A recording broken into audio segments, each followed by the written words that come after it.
Good morning, everyone. Again, my name is Noel Myers. I am the State Director for Wildlife Services.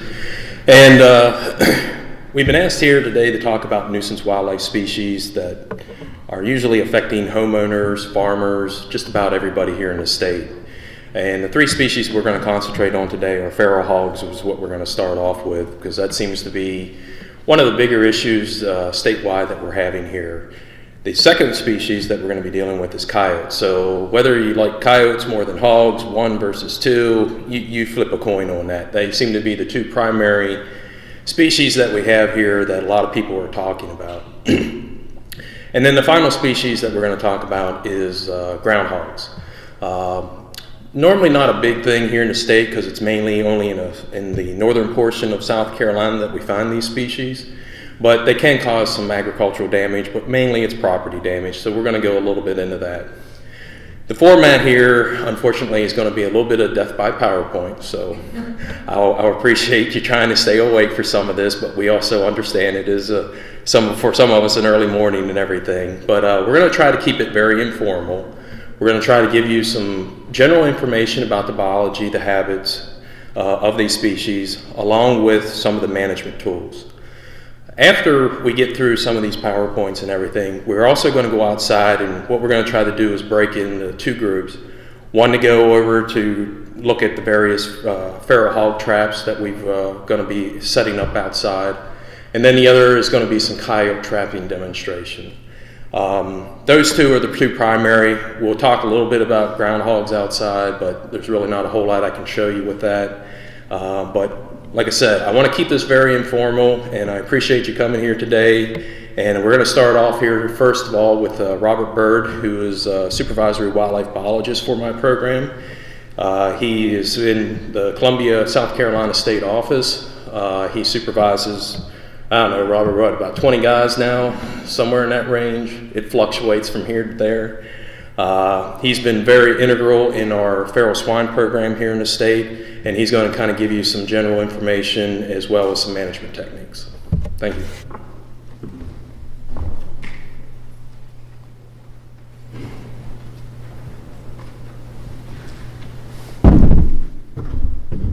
Morning. I'm up on stage up here. It's kind of weird. I can't see my presentation as I'm doing it, and I'm a bad presenter anyway, so we'll get through this. But as Noel said, we're going to have a hands-on demonstration after we're done talking, and that's really where you're going to see the nuts and bolts of how everything is done. I'm just going to give you a quick overview of what you can do if you have hogs on your property, explain the options, what you can do, that kind of stuff. So, all right, some basic biology, just so we all understand the problem, so you know what you're getting into. Feral swine are just about the most prolific large mammal on the earth. Prolific breeders, that's what they do. They don't watch TV, they don't run, all they do is make more hogs and cause damage.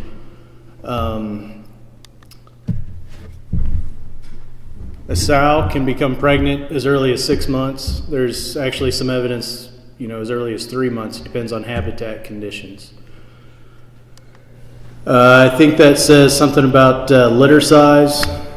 Average is about 6. So a sow, juvenile sow can become pregnant at 6 months. She can have an average litter size of 6 piglets twice a year. All that combined can, depending on habitat, can lead to 166% growth rate. That's pretty impressive. Just so that's something we always keep in the back of our mind, is how fast these pigs reproduce, get more pigs on the landscape. So if you've got a group of 20 hogs on your property and you catch 10, what have you really accomplished? That's something you have to be aware of. So there are some studies out there, anywhere between 70 and 90% of the population has to be removed just to maintain a stable population. I mean, think about that. At least 70% have to be removed just to keep the numbers the same. And think about that, if people out there that recreationally hunt, like to shoot pigs, are you taking enough to really put a dent in the population? Now, we've all seen the damage. Well, hopefully you haven't, but most of us have seen the damage. The rooting is usually the number one sign that you have feral hogs on your property. That picture was taken up by Clemson on some wetland areas. That's somebody's backyard down by McCormick. I mean, that's his house right there in the corner. The hogs were coming out there at night while he's asleep in his house, rooting up his yard, looking for grubs.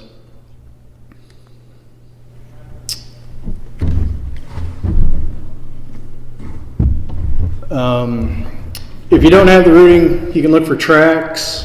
Tracks are a pretty good key indicator, but they're easily confused with deer tracks. Probably one of the keys, I think y'all can hear me, are these dew claws. If they go outside of the rest of the foot, that's hog.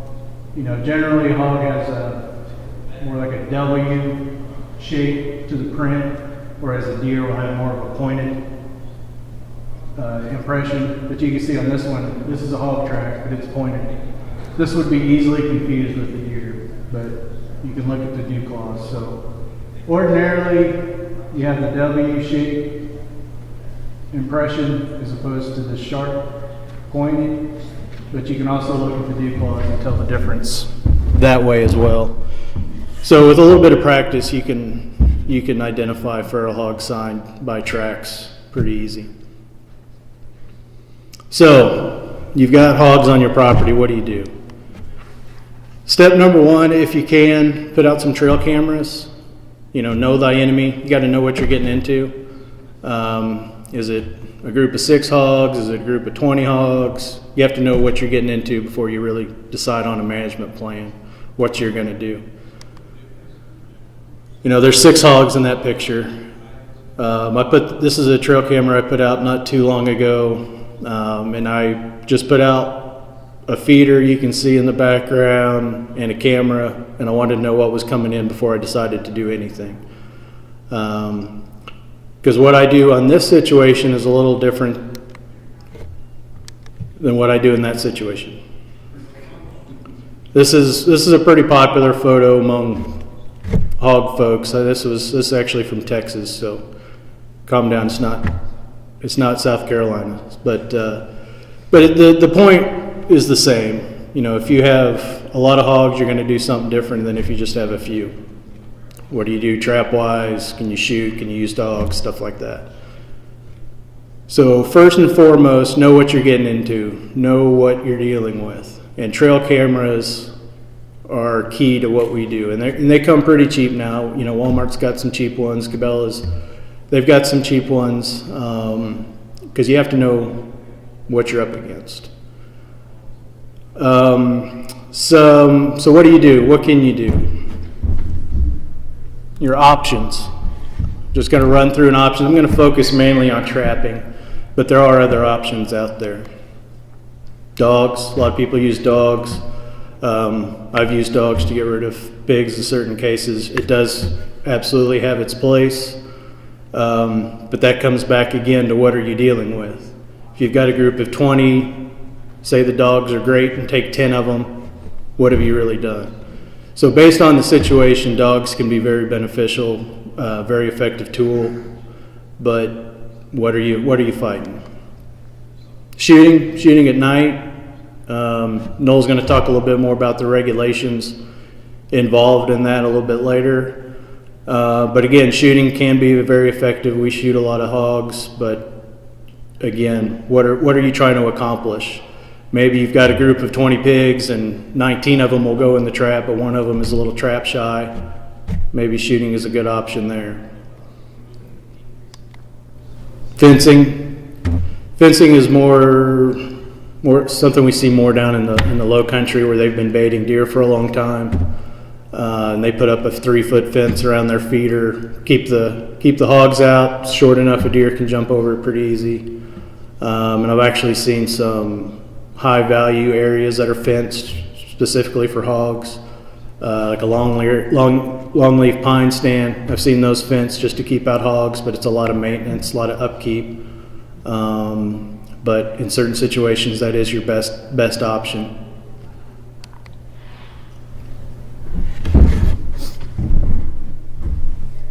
Toxicant. I already heard somebody mention toxicant already this morning.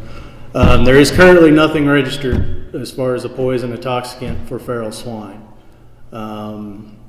There's been work on a couple different ones. One came almost to market a few months ago, but it's tied up in the court system now. So realistically, there's nothing registered right now as far as a poison, a toxicant for feral swine. And I have no idea when or if that will even happen. Trapping. Trapping is our number one tool that we use for wildlife services to help with hog problems. Depending on what type of trap you use, it can be fairly inexpensive, or you can spend all the money you've got on the Cadillac of traps, which I'll show you some slides of that here in a little bit. But some of the traps we use just cost $100, $200. Some of them cost a few thousand. But trapping is really the key if you want to solve a hog problem. My eyes aren't quite good enough to read. All right, some things to keep in mind. The type of trap. There's all kinds of different types of traps. I'm going to show you some pictures of some. We're going to show you some hands-on stuff in a little bit so you can see what we use. There's all kinds of different traps out there. I could take up this whole morning just showing you slides of different types of hog traps, but I'm just going to concentrate on the ones we use and the ones that you might like. So if you got hogs on your property, you figured out how many you've got. Now you need to figure out what kind of trap you need.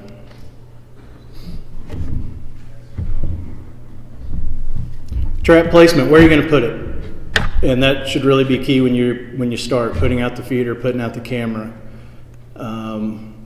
You have to go where the hogs are, but instead of hiking up this long ridge, maybe you can get them down where you can drive, because the trap's hard to get there. Once you catch pigs, you've got to get them out of the trap. So you have to think of accessibility when you're putting this stuff up.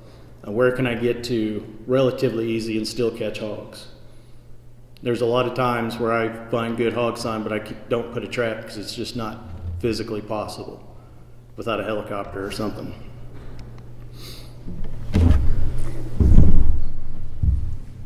Pre-baiting. You've got to pre-bait if you plan on being successful. When we go out and start a site, we put up just the feeder, just corn, and a camera if we can, and see what comes in. Get the hogs acclimated to coming to that site daily or routinely, so they know, there's a free meal right there. Get them accustomed. It does a lot of things. It lets you know how many you're dealing with. It gets the hogs comfortable coming there, and it also helps you decide what you're going to do about it going forward. We check our traps every day. So if you've got a vacation to the beach coming up this weekend, you got to do something about your trap, wired it open, something. But we check our traps daily, and generally pretty early in the morning if we can, because hogs can't escape from pretty much any trap out there. Time of year, when you have hog damage, that's really when you need to be doing it, but you are going to be more successful in the wintertime, in the fall, than you are, this summer when it's 100 degrees out. They're not going to move as much. They're going to stick closer to water. They're not going to respond to corn near as much because there's a lot more corn in the environment, a lot more mass crop. So timing plays a role, but you've got damage. You need to do something about it then. But just be aware that you're going to be more successful in the winter than you are in the summer.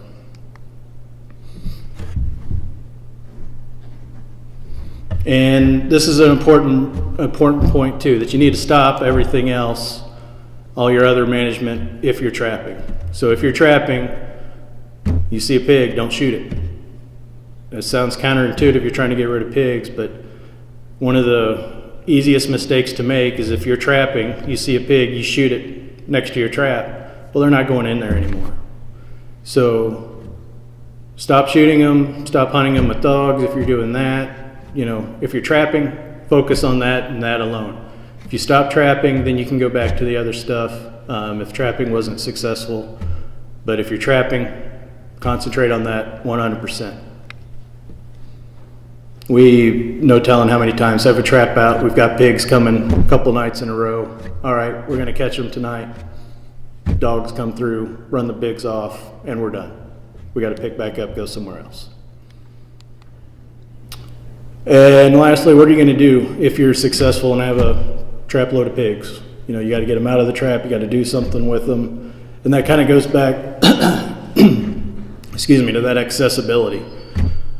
If you have 20 hogs in a trap, you have to get them out of there somehow, some way. So be thinking of that, whether it's equipment, manpower, whatever. And then what are you going to do with them? All right, some baiting, how we bait. You can dump it on the ground. You know, that's the easiest, cheapest way. But it doesn't last very long. You can put out a bag of corn, and the next day, if the pigs find it, it's gone, so you got to go back out, put another bag of corn. But we definitely put corn on the ground as the easiest, quickest way. We use feeders a lot, just cheap run-of-the-mill deer feeders. They're a little more expensive initial investment, obviously, but the time it saves going back day after day after day, it really saves a lot of time and effort. So you can put up a feeder, maybe a trail camera, and you might not have to go back and check it for a week to see what came in, and then decide what you're going to do from that point. This is a pretty cheap, effective feeder as well. This is just a 4-inch PVC pipe with a cap on both ends. And then we have cable on one end that we stake in the ground so it can't go anywhere. Then the pigs come along, there's holes drilled in the pipe so corn trickles out. And then the pigs have to sit there a long time to get their free meal. As you can see from this slide, I think he showed up. Yeah, you can see the timestamp at the bottom. They showed up about 8 o'clock, and they just kept rolling that thing and rolling that thing, and was really there from 8 till 2 in the morning before they finally went off somewhere else. So you can get a feeder like this, put maybe half a bag of corn in it, and it'll last for days. It's very cheap, very effective way, especially if you want to hold the pigs there for an extended period of time. If you just want them to come to a bait pile so you can shoot them, you know, you can dump corn on the ground, pretty cheap too. But we're always looking for better ways, more efficient ways to do what we do, so we can put this out and make it go longer than just dumping it on the ground. Types of trap. Remember that house I showed you a while ago? This is the back side of the house, and you can see the homemade trap over there. You know, they had pigs damaging their yard. They throw out that trap. They caught 2 pigs. That was it. They couldn't catch any more, and they were still having this damage. But once they caught the first couple, you know, the other pigs knew what was there. They weren't going in that. You know, but this homemade trap is effective, you know, if you're dealing with just small numbers. There's some commercial traps out there. You know, I'm not endorsing any one of them over the other. They all serve their purpose. This one's called the Hog Stopper. It's made out of a company out of Arkansas. Makes them, and it's fairly portable. You can see it's round. It's about an 8-foot diameter circle. You can tip it up on its edge and roll it kind of like a hamster wheel wherever you want it to go. Roll it up in the back of a trailer, back of a truck, whatever. Roll it on site. Go from there. Here's one I've seen on Forest Service property. You know, I'm not sure if this is homemade or commercial, but you know, it's not very fancy, but it obviously effective. It did catch a pig, but it's just looks like about an 8-foot long box trap. And we use similar traps as well.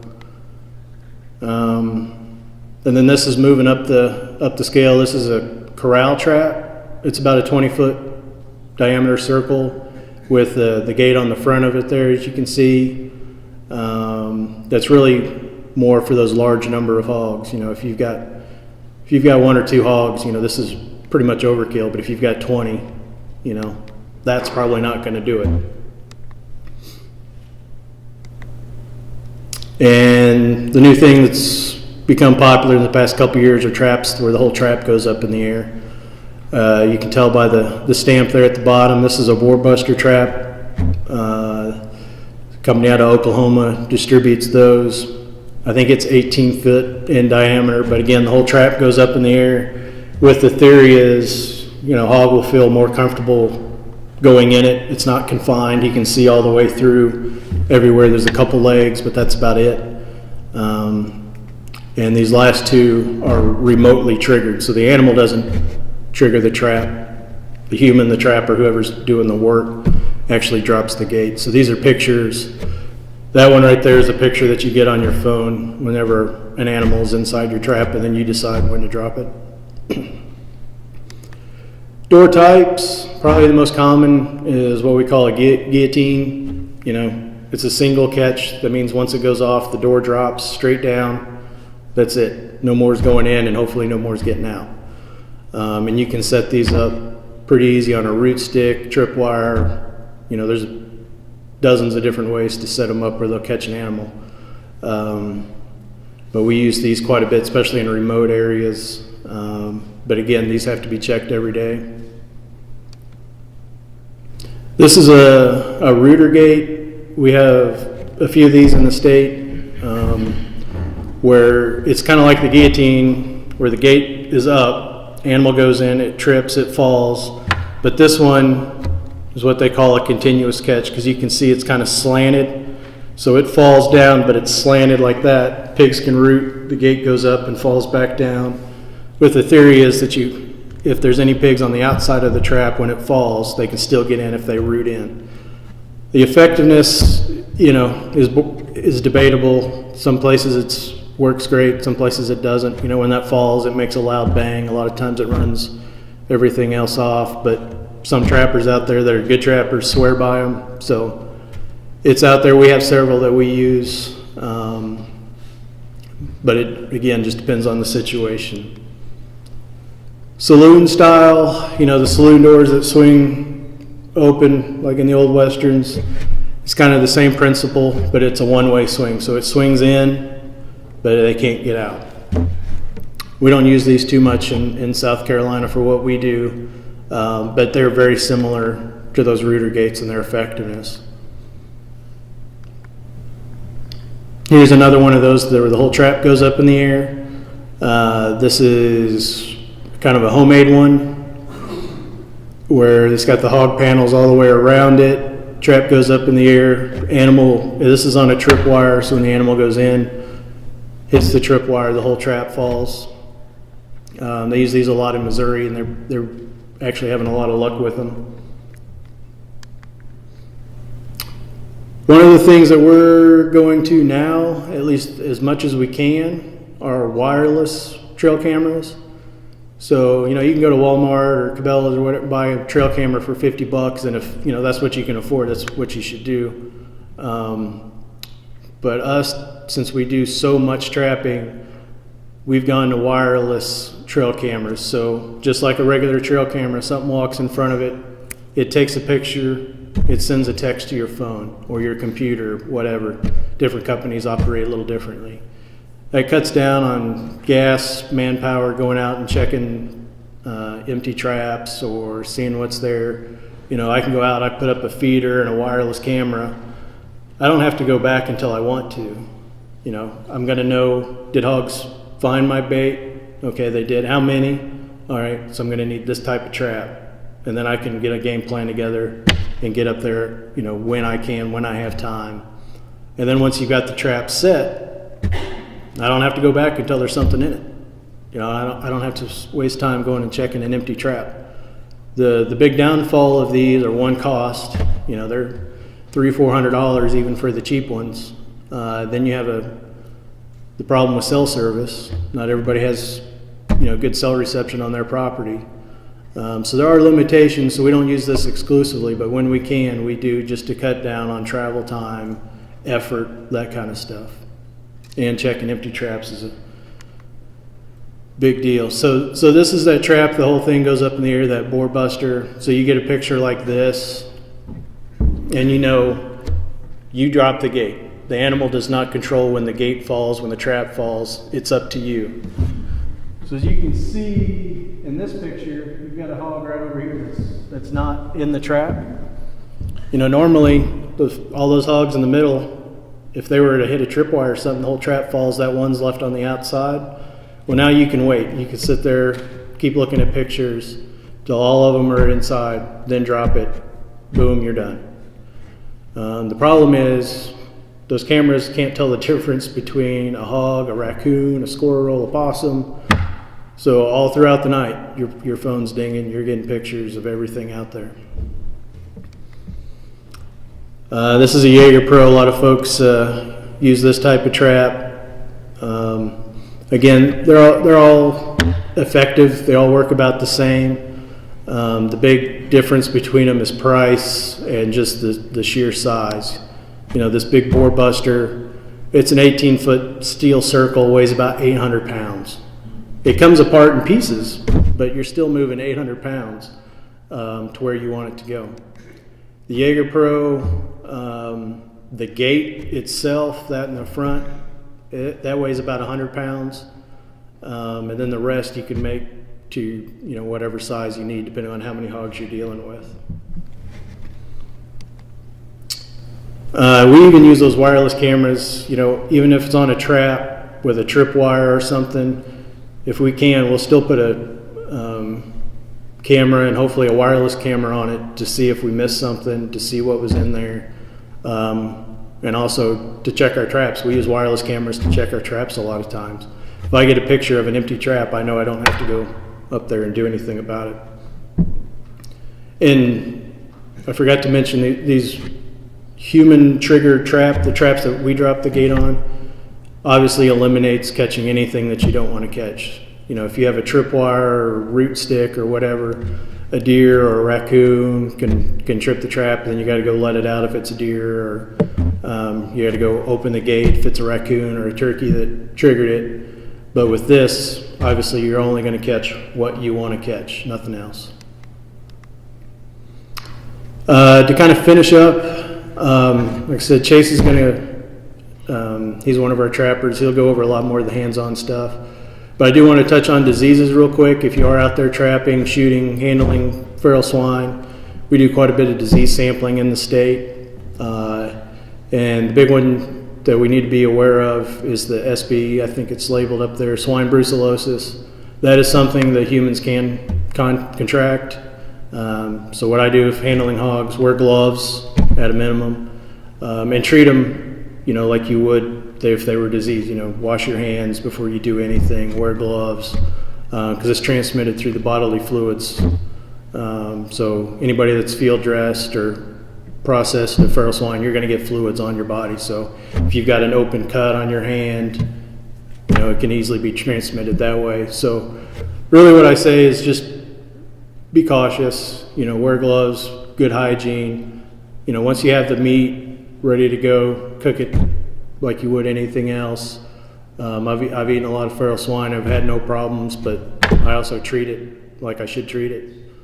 So not to scare anybody off, I'm just saying treat it like the way, you know, treat it the way it should be. And with that, here's my contact information. Noel and I are in the same office. We've got folks different parts of the state. If you have more questions, feel free to ask them now. Ask them when we do the demonstration later, or if not, just give me a call. Give Noel a call. We'll see if we can't help you out. But anyway, any questions?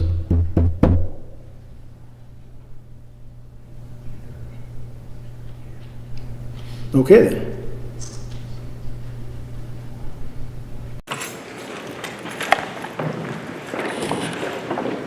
All right. The next section here we're going to talk a little bit about kind of the wild hog trends here in the state of South Carolina, populations, as well as the regulations. This is not my presentation. I borrowed this from the South Carolina DNR, Mr. Charles Root. Charles Root is the deer biologist here in the state, and being the deer biologist, he sends out those annual surveys for hunters to say how many deer they harvested. Along with that is also a question on the number of coyotes removed and the number of hogs. So by de facto, he's also the hog biologist, though he doesn't want to admit to that. I tried to get Charles here, but he has another engagement. He just gave me this presentation at another workshop last week. So I'm going to try to do my best, but definitely I'm not Charles Ruth. He knows this information a lot better than I do, but I'm going to try to kind of give you some of the highlights here. All right, the hogs here in South Carolina, we can basically trace this back to our early settlers, DeSoto, when they came up through the Caribbean islands into Florida, and then they started coming up through Georgia into South Carolina. Well, they needed to have food, and a lot of that was livestock like pigs. Well, it's thought that a lot of these pigs escaped, and basically they remained here as wild hogs. So that was kind of one of the early precursors to how we started establishing hogs here in the state of South Carolina, and for that fact, the entire Southeast. Then we have the pure Eurasian wild boar. This is hogs that have come over from Europe. They were brought in for hunting purposes.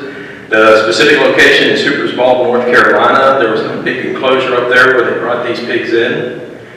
Well, you think about hogs, can you have a 100% effective enclosure to keep them all in? You know, you're going to have problems with any type of fencing. So eventually some of these hogs escaped. So now we have the pure Eurasian wild boar on one hand, and you have domestic hogs that have basically become feral. And that's what we kind of have as a cross-section here in the state. So you're going to hear the words wild hog, feral hog, and it means the same thing. We really don't have pure Eurasian wild boars. We may have pigs that have the traits of that, but not necessarily pure Eurasian wild boars. The one thing you need to remember with hogs here is that they're invasive species. They're not a native here to the United States. They're more of a European species. So all this domestic animals that were brought over with the early explorers and the pure Eurasian wild boar is how we have this. So this is an invasive species, and it's one of our worst invasive species.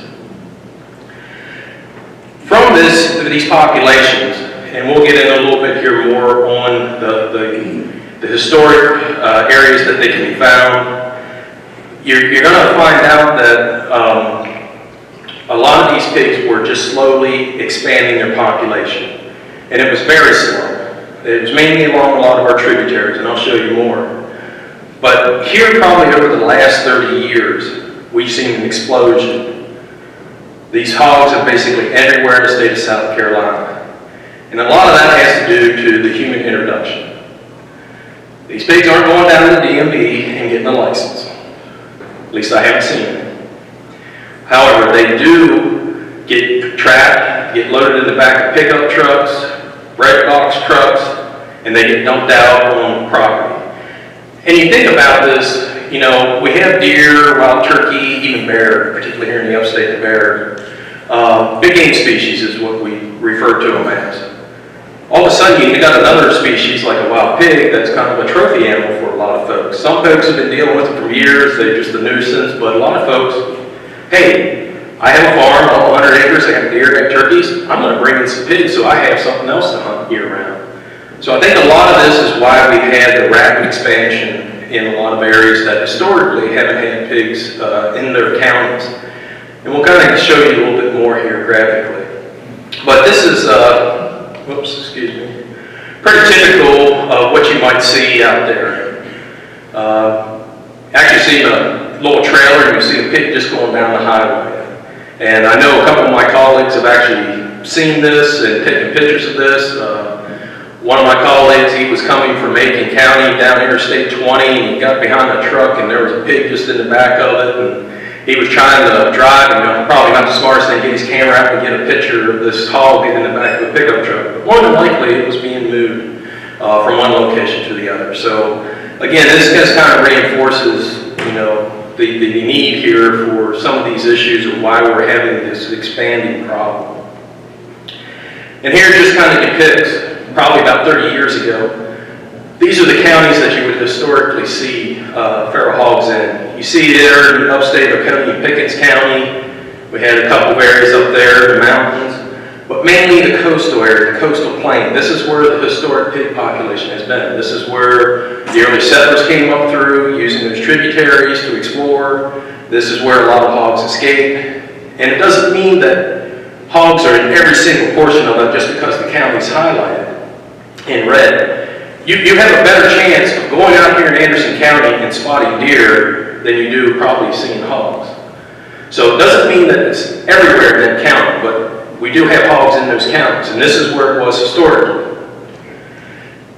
This is a little bit better representation of where it was. You see the main tributaries, the Savannah River, over there up in the Richland County as well. You see the areas around the Congaree National Park where they historically have been. And then the kind of little pieces there in the upstate of Pickens and Oconee County.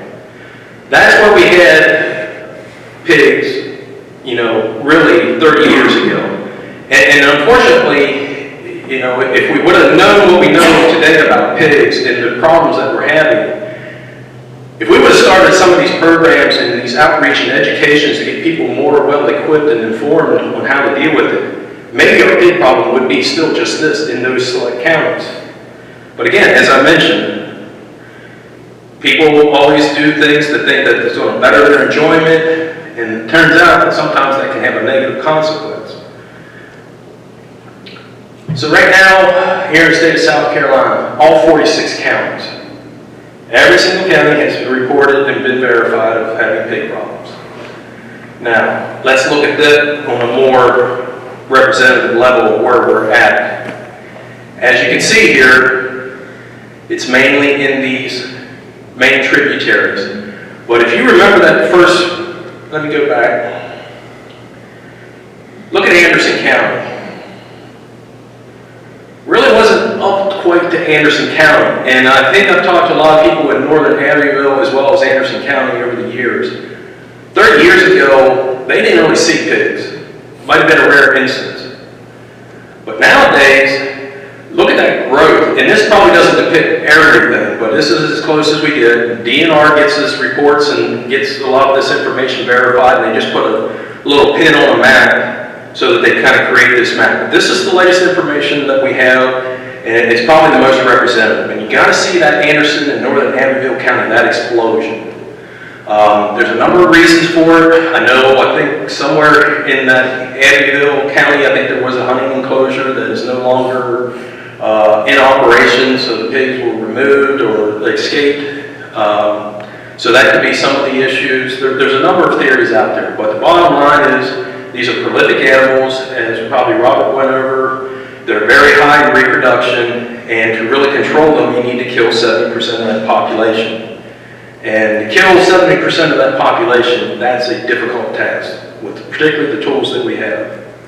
So you can kind of see that Anderson and northern Abbeville County, you can just kind of see that growth. And this growth is probably going to continue because even though Wildlife Services and the South Carolina DNR has opened up regulations on this as much as possible, and we're trying to assist farmers and landowners with some of these problems, we can't do it by ourselves. This has to be a cooperative effort. So there's a lot of things out there. Again, it gets back to maybe even some of the landowners, if they have the time and the resources to really look at this. There's groups out there that are also doing this from a private side. Folks are looking for opportunities to use dog hunters and stuff like that to try to reduce some of these problems that we probably have discussed earlier. So we kind of have to look at this from just not one agency or one group trying to resolve this. This has to be a cooperative effort, a collaborative effort. And this kind of gives you a little bit on some of the harvest information. The red is the 50% of the top 50% of the counties where they're harvesting pigs. And you can see Anderson County is in that group. And you see a lot of the historic areas, and then right there around the middle of the state in the Midlands in Richland County. These are where traditionally we have harvested a lot of hogs. There's been a lot of opportunities to harvest hogs as well. And here's just kind of giving you a general idea of the population trends. And you can see there in 2008, you can see that number really spiked up there. But it's kind of come down over the last couple of years. It seems like it's stabilized a little bit. But particularly here in the last 2 years, if you think about what we really had here from the standpoint of impacting feral hogs. We've had flooding, we've had hurricanes, particularly these last 2 years. A lot of our rivers in the Midlands and a lot of the coastal areas have really become flooded, and a lot of piglets and stuff, particularly at this time of year, they just can't survive that. So kind of the theory is a little bit with this is that even though the general trend is showing that our pig population was going up and now it seems to maybe have stabilized a little bit, there might be some natural causes out there that are really impacting that population. And plus, the other aspect, a lot of those flooding, particularly 2 years ago, the flooding, a lot of areas were closed to hunting for some time. So you didn't have as many people in the field, you didn't have as much opportunity to harvest the pig. So this is just general information that we're collecting from those hunter surveys that's kind of giving us this information. And here in South Carolina, you know, you kind of have the white being the range there to the low end, but we're probably about 120,000 pigs here in the state of South Carolina. That's kind of the general estimate. It fluctuates 120, 130,000, somewhere in that range. Again, it's the best information we have. There's no way to really count and get an actual population. This is just the trend information. It kind of gives us an idea, but it is good information that we have kind of indicating where we're at with our pig problem here in the state. And then here, these are the counties. Let me look real quick. Yeah, these are the counties where we have the most hogs harvested based upon that information. If you would look at this information probably about 10 years ago, Anderson County probably would not have been up here. But the last several years, Anderson County has been in the top 3. So there's a lot of pigs that are being killed. This is not pigs that we're removing or private trappers are removing. This is what is being harvested from hunters out there. So a lot of you guys who enjoy deer hunting, if you have pigs on your problem, you're probably dealing with more pigs than you are deer. You put out those food plots, or you put out any type of corn panel, which has just really come into effect up here in the upstate the last couple of years. You may not be seeing deer, or you're going to be seeing less deer, and you're going to see more hogs and stuff like that sitting on these bait piles. It is what it is, but once you start getting those hogs established in an area, that's what you're going to see. And what really I have a concern with is some of the attitudes hunters. I'm a hunter, I enjoy deer hunting and everything, is that, you know, I got a deer, I'm out there deer hunting and everything, and I want to harvest that deer. I'm looking maybe for that trophy whitetail or whatever the case is, or maybe I'm just looking for meat. But then I have hogs showing. Well, what's the number one thing I hear from hunters? Well, I didn't want to shoot the hogs because I didn't want to mess up my deer hunting. If you got hogs, I'm pretty sure you're not going to see that many deer during the day. So trying to get people to understand that if they got hogs on that property, even though they want to manage it for deer or turkey or whatever the case is, you probably need to be doing something about these hogs. You need to be harvesting those hogs when the opportunity arises. You know, I understand that whole thing about enjoying that big game animal, that white-tailed deer, and looking for that trophy buck that you've done so much time and energy on trail cameras and scouting and everything. But if you have hogs on your property, you're going to have to somehow make a decision on what's more important here. And sometimes that's a difficult thing because, again, a lot of folks have it that they want to hunt their deer season, then when deer season goes out at the beginning of January, then they want to get into the hog hunt.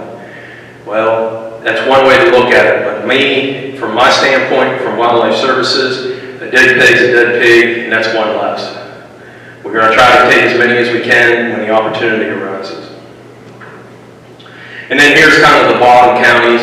And this year, I actually live in Lexington County. We harvested no hogs in Lexington County. We've always been in the bottom for the harvest of feral hogs.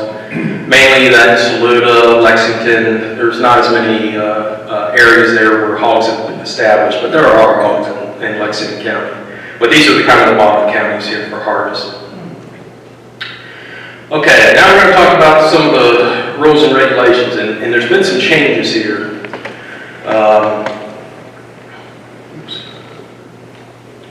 Okay, I might have to step down here in front because I can't recite from this distance on the computer. All right, can everybody hear me? All right, I'm going to just kind of talk up because I need to look at this.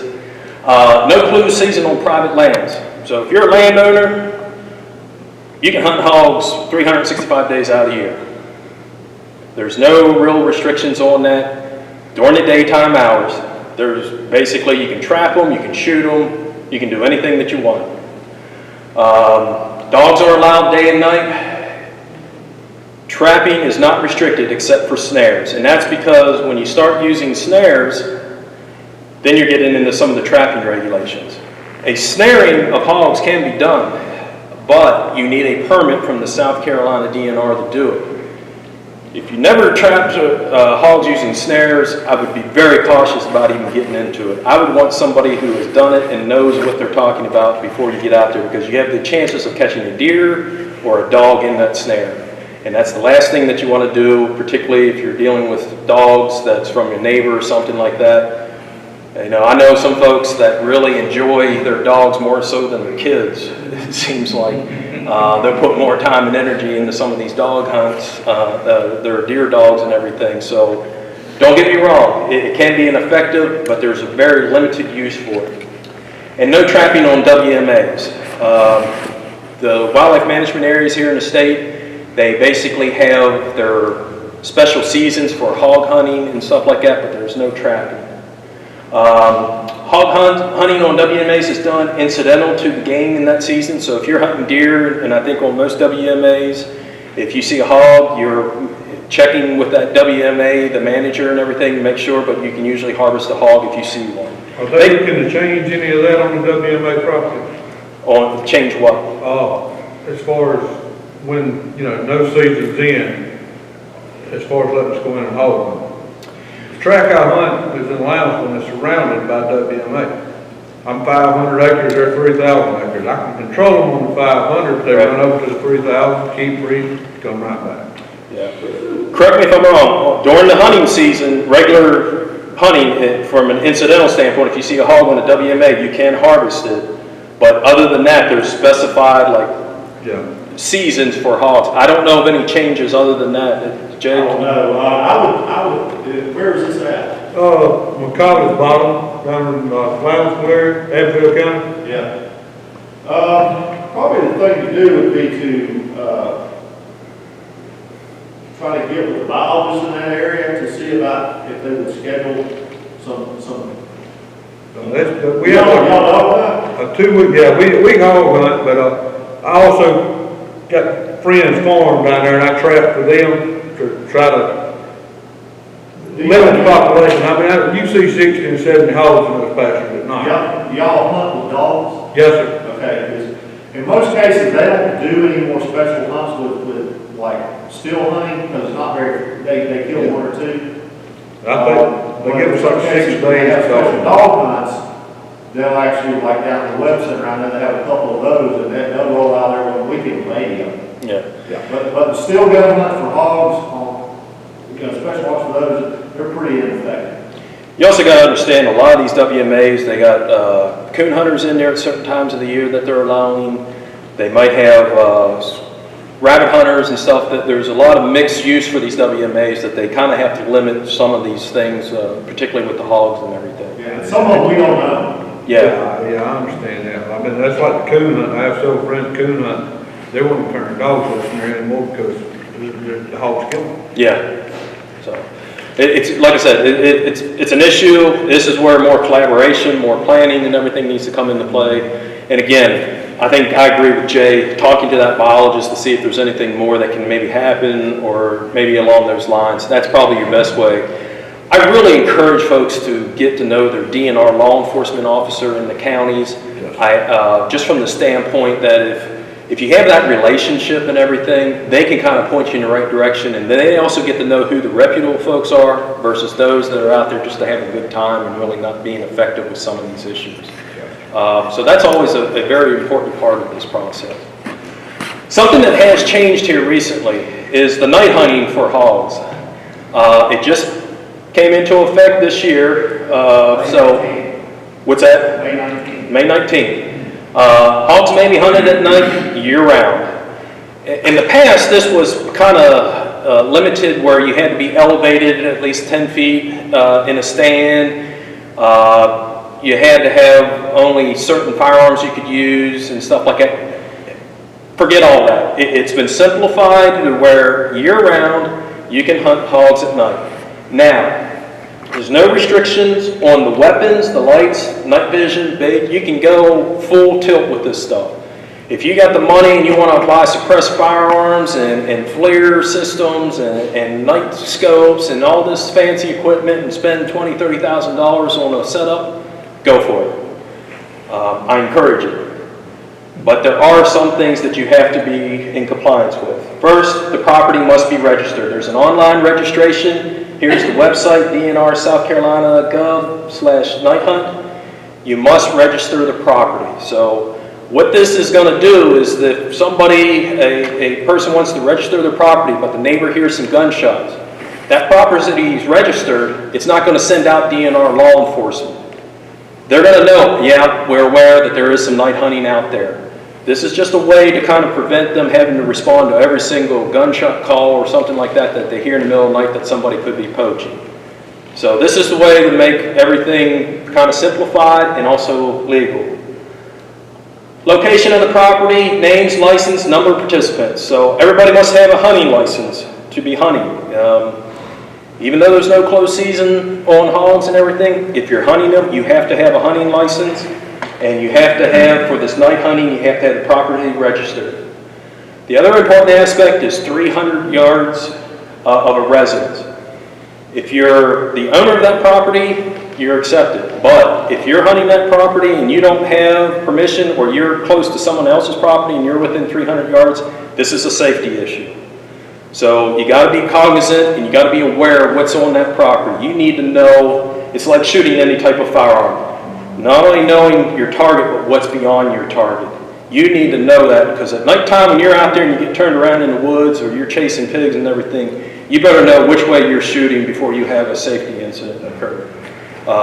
We don't need any accidents. We don't need any local police departments responding to a gunshot hole in a window or something because there's people out there doing this inappropriately.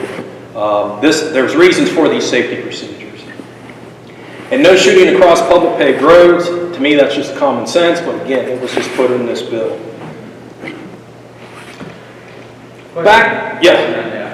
With the 300-yard regulation, is there an exclusion for an elevated position? No, I think it's within 300 yards, unless you have permission from the landowner, or you are that landowner or that person that owns that residence there. That's what you'd have to be able to do that. Does that make sense? Yes. Okay. We talked a little bit about the movement of hogs here in the state. And back in 2005, there was a lot of these hogs still. So this was kind of the first attempt of trying to eliminate the unlawful release of hogs. So basically, it was unlawful to release or transport hogs for the purpose of release for hunting or to establish supplemental free roaming populations. Okay, it sounded good. It was a start. It was the first time, I think, that we had something on the books really to kind of look at this issue of transportation of hogs. Basically, there was an exception. There could be a permit issued by the DNR to release pigs on the same tract of land. At that time, they never really issued any type of permits, according to the DNR. So they had it that you could trap them, but you needed a permit if you wanted to move them. So that was kind of the initial step, but there were still problems on trying to really get at a case where somebody has a hog that they've trapped in the wild, they put it in a transport cage, and they're transporting it down the road. How do you know that that animal came from the wild? Because somebody could just say, well, that's my pig. I trapped him, I've been feeding him out in my backyard. It's a domestic pig. So there were some issues there that trying to make a case. Basically, DNR law enforcement would have to see that animal being trapped, that person then putting it in a truck and seeing them go out onto a public road before they could actually make a case on that it was actually illegal transport. It was kind of a difficult thing. So let's move forward to 2010. It is unlawful to possess, buy, sell, offer for sale, transfer, release, or transport for the purpose of releasing a hog into the wild. Basically, I would have liked to see this even more simple. If a hog is in a trap, it needs to come out dead. End of discussion. That's what I would like to see. But again, there is some recreational value to hog hunting. It brings in hunters to the community. They buy ammunition. They go to the sporting good places. They use the hotels. You know, there's an economic incentive there for a lot of this stuff. But it is a move in the right direction. We're trying to eliminate the illegal movement. So it is unlawful to transport a live pig captured in the wild except by permit. They gave that exception again. So let's look at this. If you want to remove a wild hog alive, you can get a permit from the South Carolina DNR. So I'm a hog trapper, and I want to do business with you right down here. And you have an enclosure here in the state of South Carolina that is permitted. I can track those hogs, and me and you can do business because I can get the tags issued by the DNR, and I can affix them to that hog, and I can transport them to a permitted hunting enclosure in this state. So he and I can do business. However, as now the owner of those hogs in that enclosure, if they escape because they have an ear tag, guess who becomes liable for those hogs? The individual with the enclosure. Or if I'm transporting them down the road with that ear tag on, I haven't given them to him, and I lose the hogs or release them elsewhere, then I'm at fault. So they can only be transported, hunting enclosures in the same county, so that has really kind of narrowed it down, but there are a few enclosures. I don't think any new ones. I think there's probably, maybe 4 or so here in the state, Jay, do you know? They're not very many. Yeah, there's not very many of these hunting enclosures. There are a few here in the state. And then the hunting enclosures, to be permitted, they have to meet specs to basically contain those animals. It really doesn't spell out what those specs are. I mean, let's think about trying to build a fence to maintain hogs in. That's a difficult challenge in itself, because you always have problems with fences, whether it's chain link or whatever the case is, to keep animals confined. So again, it's not maybe where I'd like to see this from my standpoint and everything, but it is a move in the right direction to try to prohibit some of this. And a lot of these things are fairly new. This was 2010, and again, the new night hunting regulations is in from just this May. So we're kind of getting things established here for the elimination, I don't want to say elimination, the reducing the amount of hogs being transported here in the state. So with that, you got any questions? I'll be Mark. Yes? What are the penalties or fines if the person is found to have a wild hog in a pen on private property?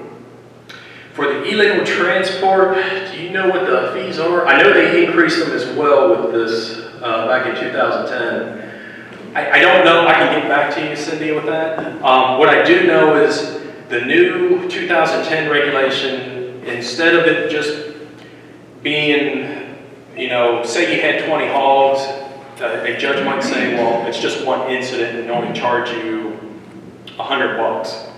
Now it's per pig, if I'm not mistaken. But I'll have to check back with Charles Ruth on that. But I think the penalties have actually increased as well. Because if you don't have that incentive to hurt the person who's violating this, they're going to continue doing it. And we've even taken a step further. Here in South Carolina, we have something called the Wild Hog Task Force. And it's various state and federal agencies, as well as some of the counties are involved. It's a collaboration amongst this group to kind of look at mainly 3 things: the management, research, and regulations governing hogs. Here 2 years ago, and I think this past year, they were trying to pass it where basically it was illegal to move any hog without some type of tag. They call it a slap tag, where basically it's a stamp that you put on domestic hogs. As long as you had that tag or an ear tag on a hog, you were legal to move it. Otherwise, anybody who found that hog on an interstate without any type of verification, that tag or that stamp, they were going to be euthanized. North Carolina has that law in place, and it seems to be helping prevent some of the relocation of hogs in North Carolina. We tried to do it here in South Carolina. It just has not made its rounds getting through our General Assembly. That's kind of where the task force, which I'm part of, along with the DNR, is trying to move towards. Hopefully sometime maybe we can get that kind of pushed forward again. Right now, the current hog regulation is what we have. So, any other questions? Yes, sir. This may tie into the next subject you're talking about, but does the coyote problem help decrease some of our feral hog problem, or is that? No. Probably not. I was kind of hoping maybe that was a good answer.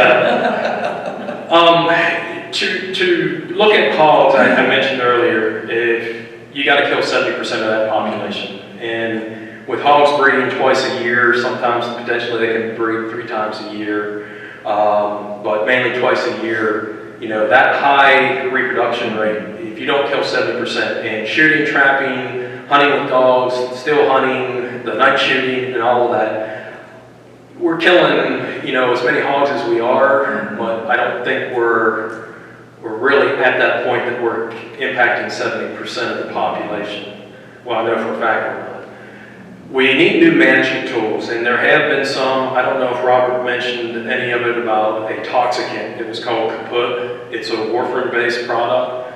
It was registered by EPA, but because of concerns about non-targets and other issues, because in some states, feral hogs are brought into the food chain. In certain states, I think Florida and Texas are 2 of them, there was a lot of concern. So that has been kind of pulled back off the market. There was a lot of concerns really with the product. But what I'm getting at is that there's other toxicants being looked at. We always need a new tool. And again, it's not going to be the magic bullet, but we need to keep improving the tools, the managements that we can pull out of our tool bag to really have an impact on these problem species. Will we get there? Maybe. Wildlife Services, we're looking at sodium nitrite. It's what's in your bacon, your ham and stuff, sodium nitrite for a curing prospect, but it is actually very lethal to feral hogs. The problem is you're trying to get this in an oral delivery product, some type of bait out there that is only pig specific. And you start thinking about that, finding something that's pig specific that other animals, whether it be squirrels or bear or deer or turkey or anything else gets into, that's a tall task. So everybody, there's stuff out there that'll kill just about anything. But to do it responsibly, that's the challenge, and to do it to where it's very species specific, that's even a bigger challenge. Any other questions? All right. Guess next up we're going to have Jay talk about coyotes. If you want to grab some coffee, feel free. I'm going to keep this as informal as possible. We got to load his up, and then we'll get right back at it. South Carolina DNR. He is our fur bearer biologist here in the state, and I think he and a lot of his folks have been doing a lot of coyote demonstration workshops throughout the state here, and he's going to kind of let us on coyotes here in South Carolina. All right, and so we'll talk about coyotes, and again, very informal. We get to a point where you want to stop and ask questions, certainly feel free to. The coyote first showed up in this state not very far from here, either Pickens or Oconee County, depending on who you ask. And it was one of those things that it showed up in Georgia and other southeastern states, so they were kind of on their way. Average coyote weighs anywhere from 30-35 pounds. Every now and then you'll get an oddball that might even hit 50 or so. But day in and day out, you know, the females will be a little bit smaller. Males maybe 35 to 40 pounds. They're not exceptionally large animals, although they look kind of leggy. But weight-wise, they're not exceptionally large. And as far as coloration, they can be just about any color. not any color, but there are a few color variations that we see in South Carolina. Matter of fact, all these on the screen here were caught by Dr. John Kilgo's group at a Savannah River site when they were doing their coyote study there. So, you know, anywhere from your standard kind of rust colored, brownish colored coyote all the way to one that's just practically all black. Luckily, as far as attempting to do some control measures, breeding only occurs once a year in the winter, and the gestation period or the time they're pregnant is about 2 months, just like a normal dog, and they're born in April and May. And as a matter of fact, this time of year, we will get both coyote calls and fox calls because people see them sometimes during the daylight hours when they didn't normally see them, so they're kind of concerned they have rabies. But it's kind of strictly a function of them having to raise young, and having to essentially find more food for those young. So we get a lot of calls about people seeing coyotes or foxes in the daytime at this time of year. Dens are primarily used for pup rearing. Pups will emerge after a couple of weeks and wean at about 2 months. And usually will disperse in the fall. So a lot of times people will call and say, I'm here and I'm seeing a lot of coyotes, and some of that may be related to new animals kind of searching out for their place in the world. You know, normally they do form a social group, maybe not as social and as cooperative as wolves might be. And then at other times, especially when you're dealing with transient animals, they may have loose groups. They're kind of roaming around because they haven't really established anywhere. And those groups may be in larger numbers. Your home range size can vary considerably, anywhere from 2 to 15, maybe even larger square miles, depending on the habitat type. I suspect in most places in the southeast it tends to be on the lower end of that. So they do roam a fair amount of area. Now, on occasion, we'll have some that move exceptionally large distances. I know we had one that showed up in, I think, Prosperity. One of the young ladies that used to work with us had a friend that lived in that area that sent us a game camera picture of a coyote that had a collar on it, and was asking if it was one of ours. And at the time, we didn't have any animals with collars on it. And so Charles Ruth made a few calls. He knew some folks that are doing some deer work and coyote work, called Dr. Kilgo at Savannah River site. One of his said, hang on, I'll make a few calls. Ended up that animal came from Fort Bragg. Had wandered over to I-95, came down I-95, hopped on I-20, over to Highway 34, and made it over into Newberry County. Actually went as far as Honeypath, then kind of veered back up into the Newberry County area over about a 6-month period. So we do know that they will make on occasion long-term movements, long-range movements. One of the things that's probably made them so successful is they'll eat anything. They're not very specific in what they'll eat. They'll eat whatever's in season, what's available for them, whether that's fruits, vegetables, seeds, even bird feed, whatever. If it had its choice, rabbits and rodent would probably make it the primary bulk of their diet, but they will. They'll take advantage of just about anything, and that's what's made them so successful as opposed to some other predators of roughly their same size. We look at effects on some other species. A lot of people are concerned about that. A lot of the current research that's being done on coyotes, especially as it relates to deer in the southeast, seems to point towards pretty high predation rates on fawns in some studies, and then control efforts have been mixed. Sometimes they have good response when they go in and do a lot of removal, sometimes not so good response. That's kind of the nature of the beast dealing with wildlife management sometimes. Now, when they were looking at the stuff that Dr. John Kilgo was doing at the Savannah River site, they noticed fawns being particularly vulnerable up to about 2 months of age. Once they reached about 2 months of age, they seemed to be okay for the most part. As far as predation on those fawns seemed to kind of drop off. Of course, there's bobcat predation, but most of the predation that occurred on their collared fawns that had radio collars on were attributed to coyotes. Now, as far as some other species, there is limited predation. Coyotes are very opportunistic, just like most predators, and when the opportunity presents itself, they take advantage of it. But as far as when you're dealing with species such as turkey and even quail, it's not the greatest strategy on the world to lay eggs on the ground. But nest predators seem to be more of a problem. Your your raccoons, your skunks, possums, things like that kind of stumble upon nests and eat all the eggs. They tend to be more of a problem than coyotes probably are. Certainly rabbits, they can be significant predators for rabbits, but rabbits being what rabbits are, they reproduce fairly well, and so they can kind of mitigate some of those pressures. You may have, in a localized area, you may not see any rabbits, but in other areas, they may seem like they're everywhere. And of course, opportunistic, whenever opportunity presents itself, will they catch and kill squirrels? Certainly. They probably don't make a living at it, but on occasion they'll catch them. What's always interesting is, when you're dealing with certain wildlife species, such as trying to control nest predators and all that, coyotes kill some of those animals too. So you always have this interesting dynamic of predator-prey relationships because, we certainly know coyotes are predators. They catch and kill stuff. That's what they do. But they also prey on some other species that do the same thing. So in some areas, coyotes may be beneficial in the sense that, depending on what your management objectives might be, because they may be preying on some of those nest predators that might be more important, as far as what you're concerned with. And certainly in the picture here we dug up, there's coyotes chasing a bobcat. Again, opportunistic, when the opportunity presents itself, there's a lot of turkey hunters that call us. If you're out there calling for turkeys, more than likely you're going to call up a coyote every now and then. Because when you're living on the landscape and your day-to-day job is to look for food, when you hear something that seems like an opportunity to eat, you're going to try to take advantage of it.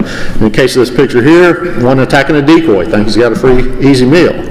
They're probably not the greatest bird catchers around, probably not as good as a bobcat at that, but they'll try. And so that's why it's fairly common for a turkey hunter. There's a little bit of movement going on, a lot of sound, maybe even a decoy out in the field, and they'll give it a whirl, see what happens.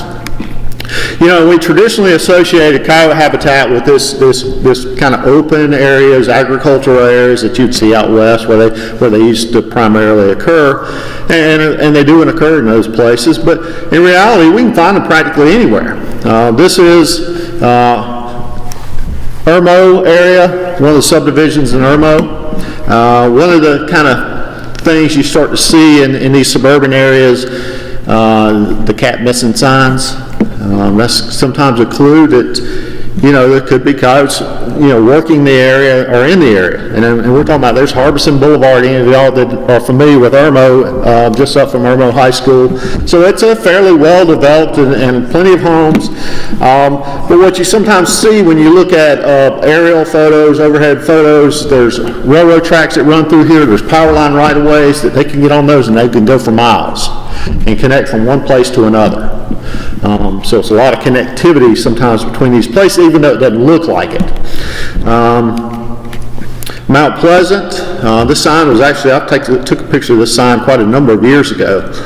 Patriots Point, USS Yorktown, the bridge over to Charleston. Coyotes kind of harassing people walking dogs in the area.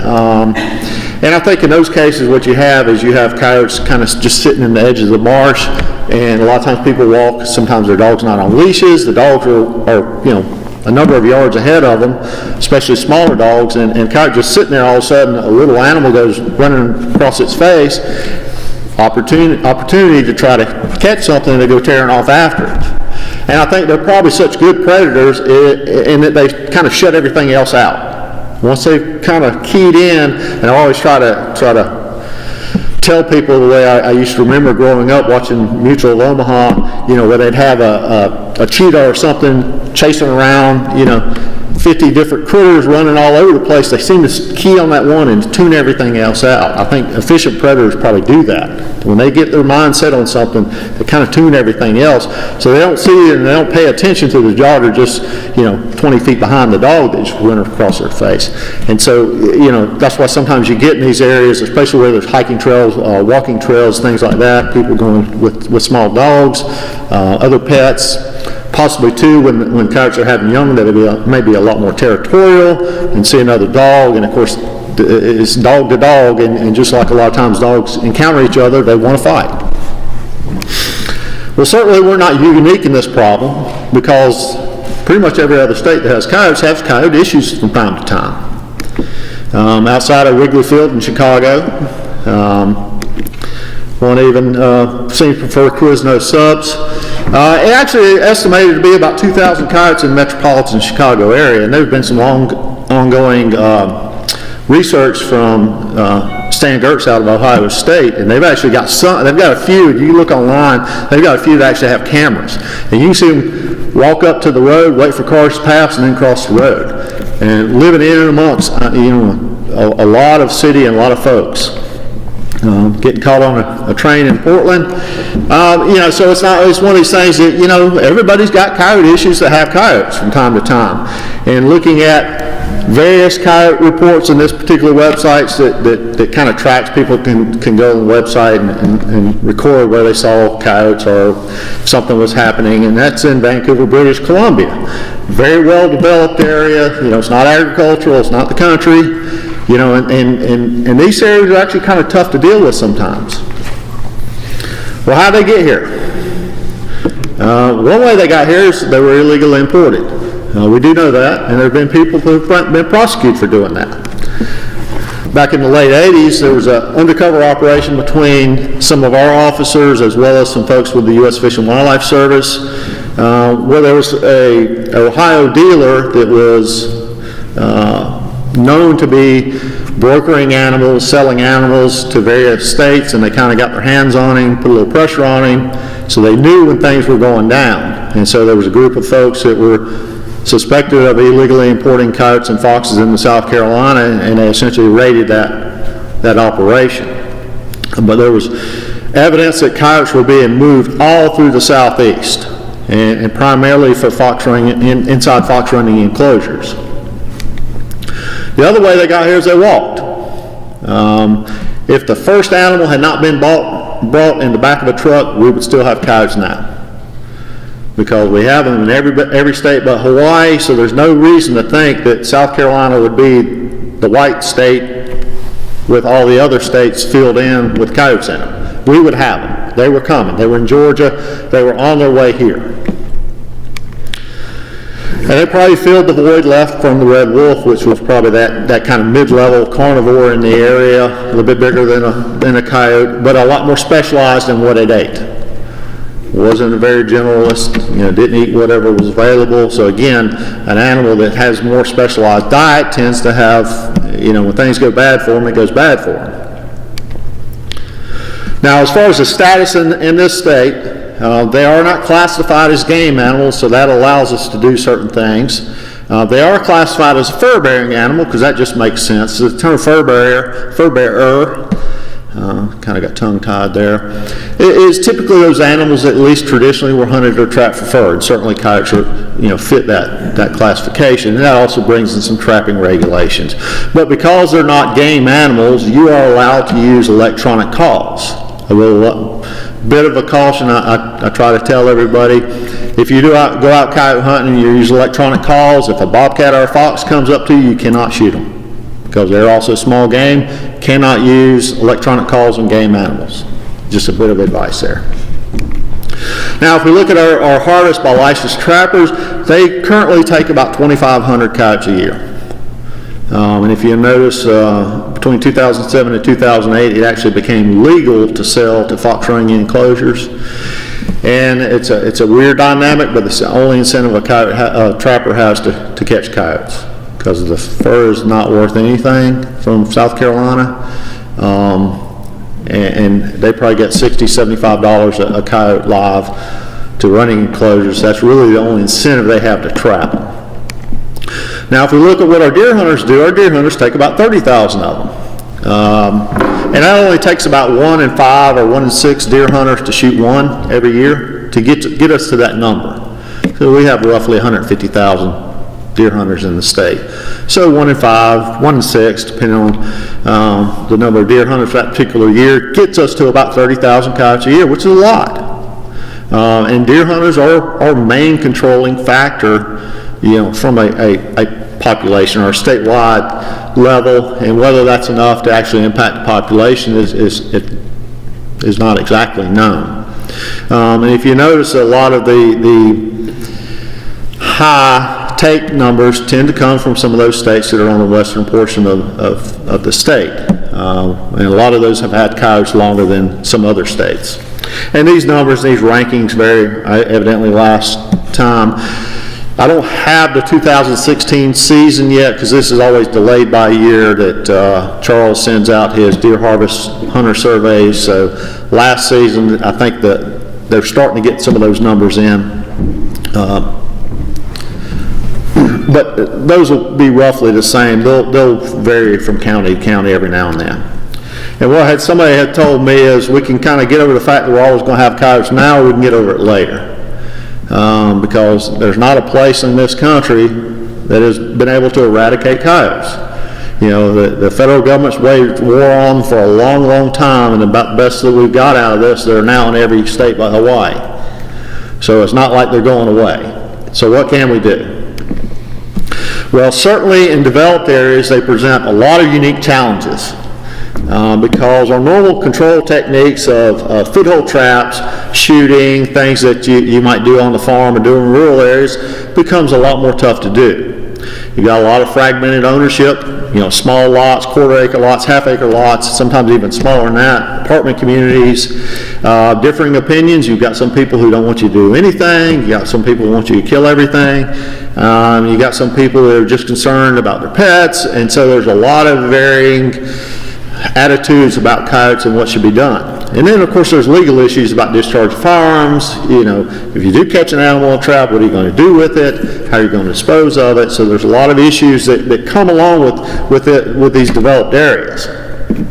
Now, as far as habitat modifications, there are some things you can do to make it less desirable for them to be there. Because if you think about what they would like to eat, a lot of cases it's small mammals, rodents, things like that are attracted to brushy areas. That's where a lot of times you find them. Not only that, is you also reduce hiding areas in places where they can ambush or at least go out after our pets. If walking trails that go by very thick areas, they may be just loafing there during the daytime, and again, see a little small pet or something go by and want to go out chasing it. The farther you get those areas away from where people occur and people walk back and forth, the less likely you are going to have coyotes close to people.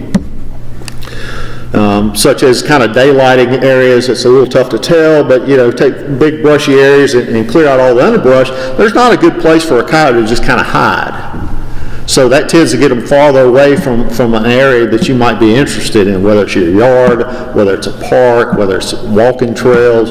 You get where, at least in the southeast, they're not very comfortable with just kind of hanging out being seen. Because for the most part, when they did that, they were shot by somebody. Now that may not occur everywhere, but they're still fairly fearful of people, and so the less likely or the less opportunity they had to be hidden close by, the less likely there is to be some negative interactions. Places where you can burn away some of the underbrush. Again, you kind of make it a lot more sterile looking, keep them farther away.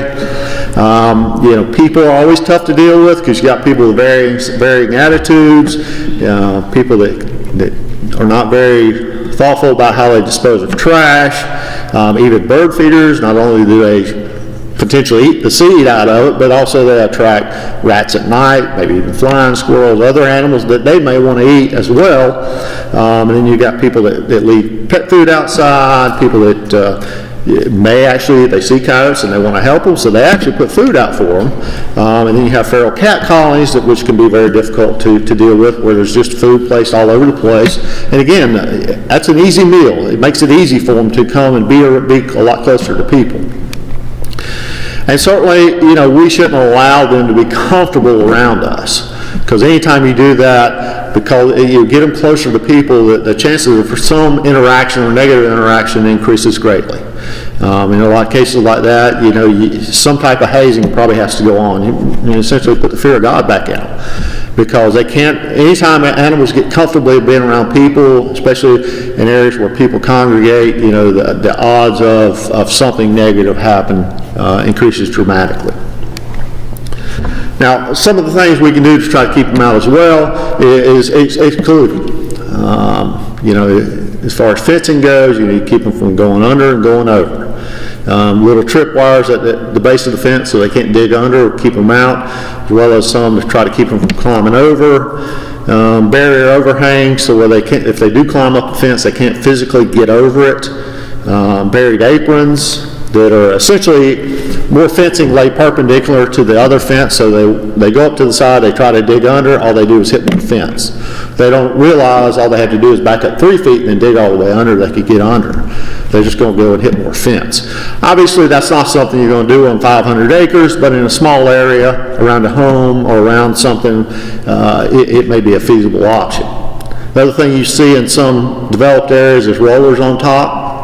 Because when they catch that, trying to climb over the fence, it rolls on them, keeps them from going over. A lot of livestock producers, especially in the upstate here, we use guard animals. In the case of here, Great Pyrenees dog here and here, which are fairly large dogs, and they don't like coyotes, and they will keep them out of that pasture. A lot of the meat goat producers are fairly pleased with having guard animals on their property. The other way dealing with livestock is sometimes pregnant animals may have a tendency to kind of get away from or go to a far corner of the farm to have young, and of course doing so in places where you can't see may make them a lot more susceptible to predation, or if they're having a difficult birth, they're on the ground for a long period of time, could again expose them to predation. Proper disposal of carcasses, you know, I've known a few places where animal dies and they just have kind of an open dump. They throw them in there, and of course those dead and decaying animals can be attractive to a variety of things. And so again, that's attracting them to the property. You don't necessarily want to do that. Maintaining fences in working order, as well as keeping them fairly clean, because, you know, brushy fences attract small mammals, rodents, which in turn likely attracts coyotes too. Now, as far as lethal control methods, which most people are more concerned with, there's no closed season for hunting on them, for hunting coyotes. You can get depredation permits. There's an ability to shoot at night. 100-yard exemption, which I'll talk about in a minute. Back a couple of years ago, there was a new night hunting law that passed that allowed people to hunt coyotes at night.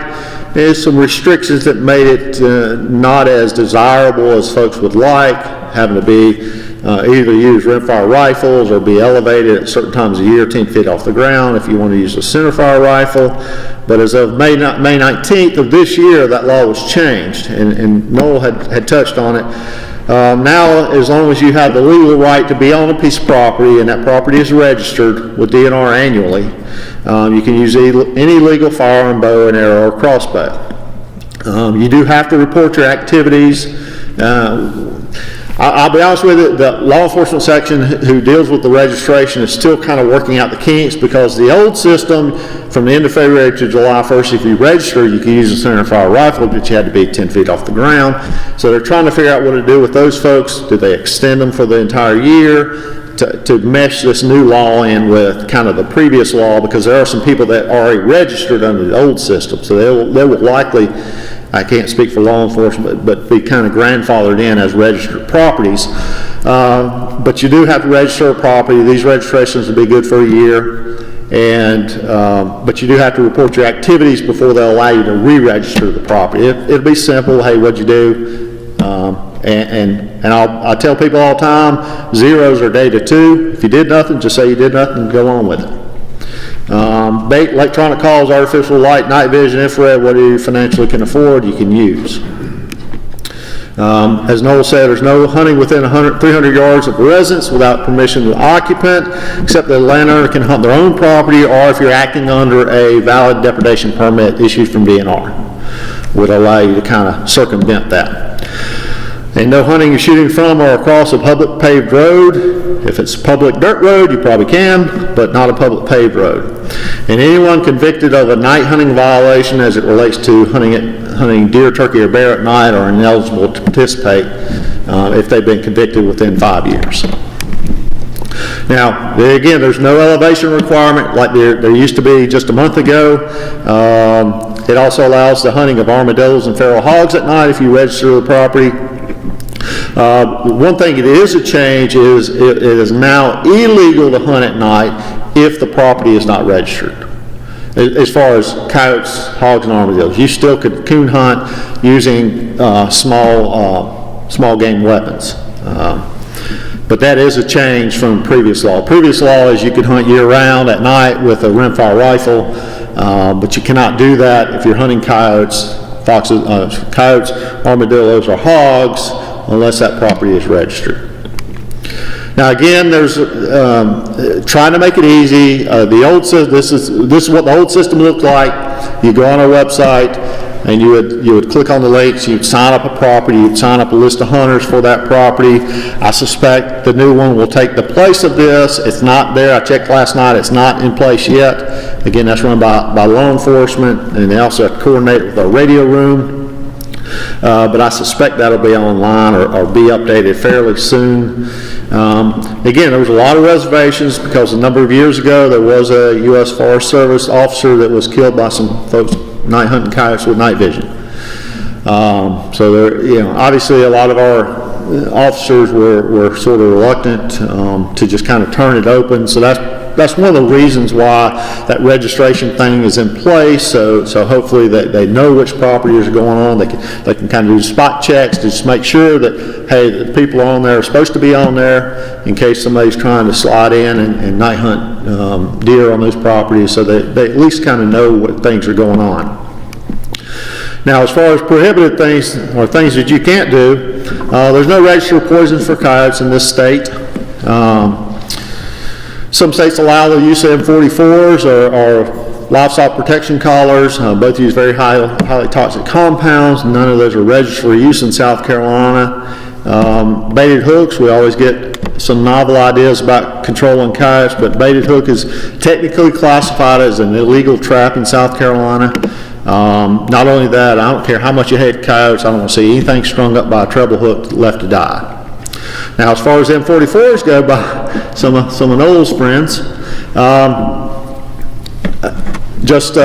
think a month and a half ago, one of the M44 devices, and that's what it is right there, and it has sodium cyanide, a little capsule. The animal bites and pulls on it, shoots a little puff of sodium cyanide in her mouth, kills them dead as a hammer.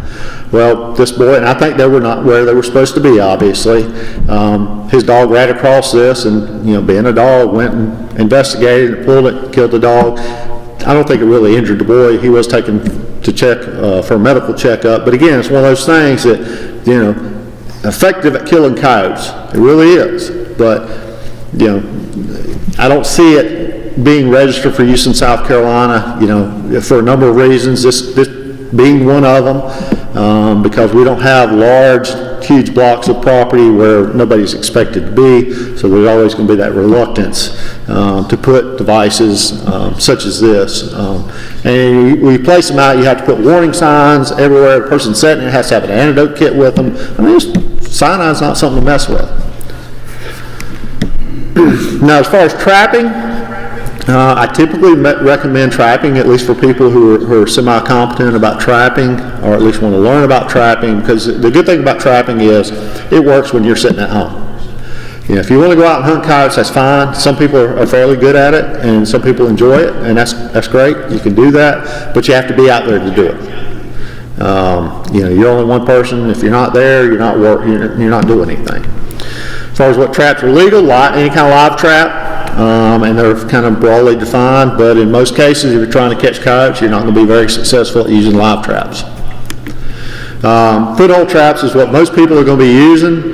As far as what legal traps are in this state, water sets have to be 7 1/4 inches or smaller, but we're not using water set traps for coyotes. So as far as dealing with coyotes in this state, you're looking at ones that have to be 5 3/4 inside jaw spread or smaller, and that's measured by opening the trap up and from the inside jaw to inside jaw. If it's 5 3/4 inches or smaller, it's a legal trap for South Carolina. Now, if you don't have a trapping license, it's not trapping season, we will issue depredation permits under 50112570 that allows you to trap or shoot whatever you kind of request, and if it's allowed, to deal with coyotes or other problem fur-bearing animals on your property. And a change that occurred a couple years ago is now we're allowed to, we probably have the authority anyway, but we're specifically allowed to issue depredation permits for wildlife management purposes. Traditionally depredation permits were issued for some type of damage, livestock, beavers tearing destroying trees, flooding property, things that you can kind of quantify. But for wildlife management purposes, it could be for whatever whatever management goal you seek on a particular piece of property. So we could issue a permit to allow you to try to achieve, or at least, strive for that on a particular piece of property. Now, anything under a depredation permit has to be either released on site, say you catch something you didn't want to catch, a possum or something like that, you can release on site. You're just not allowed to translocate somewhere else. Now, under a depredation permit, if you wanted to shoot at night, you would have to get that from a local DNR officer, and I'm at fault for that. So if somebody calls me in the Columbia office and says, hey, I want a permit to shoot coyotes at night, and before we had that kind of change in the law, it was probably a more common thing then, I would have to contact a local officer for that county to give you a call and discuss that, because they would have to take into account you in the neighborhood, where you're at, where other homes at, before they would issue it to you.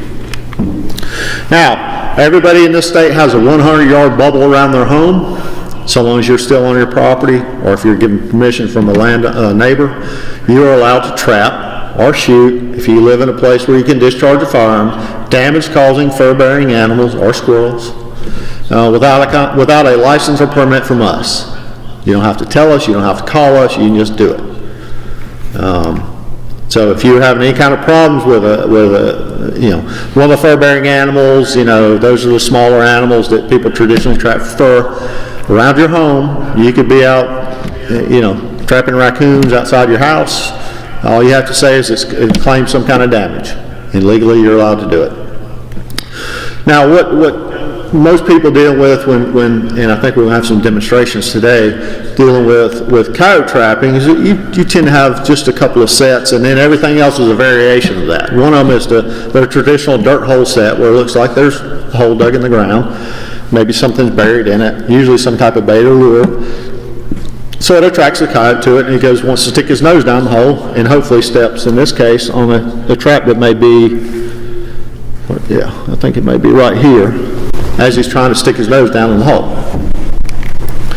The other variations, or the other type, is a scent post or a flat set, where it's just kind of blended in with the ground. There's some type of scent post or some type of other object to try to get their attention. In this case, is a cow bone stuck in the ground, so it's kind of a visual thing. Put a little bit of lure or something on top of it, maybe in some urine on the ground, and so as they come close to that, then they want to kind of investigate it. Again, in the case here, you got a trap buried in the ground right there.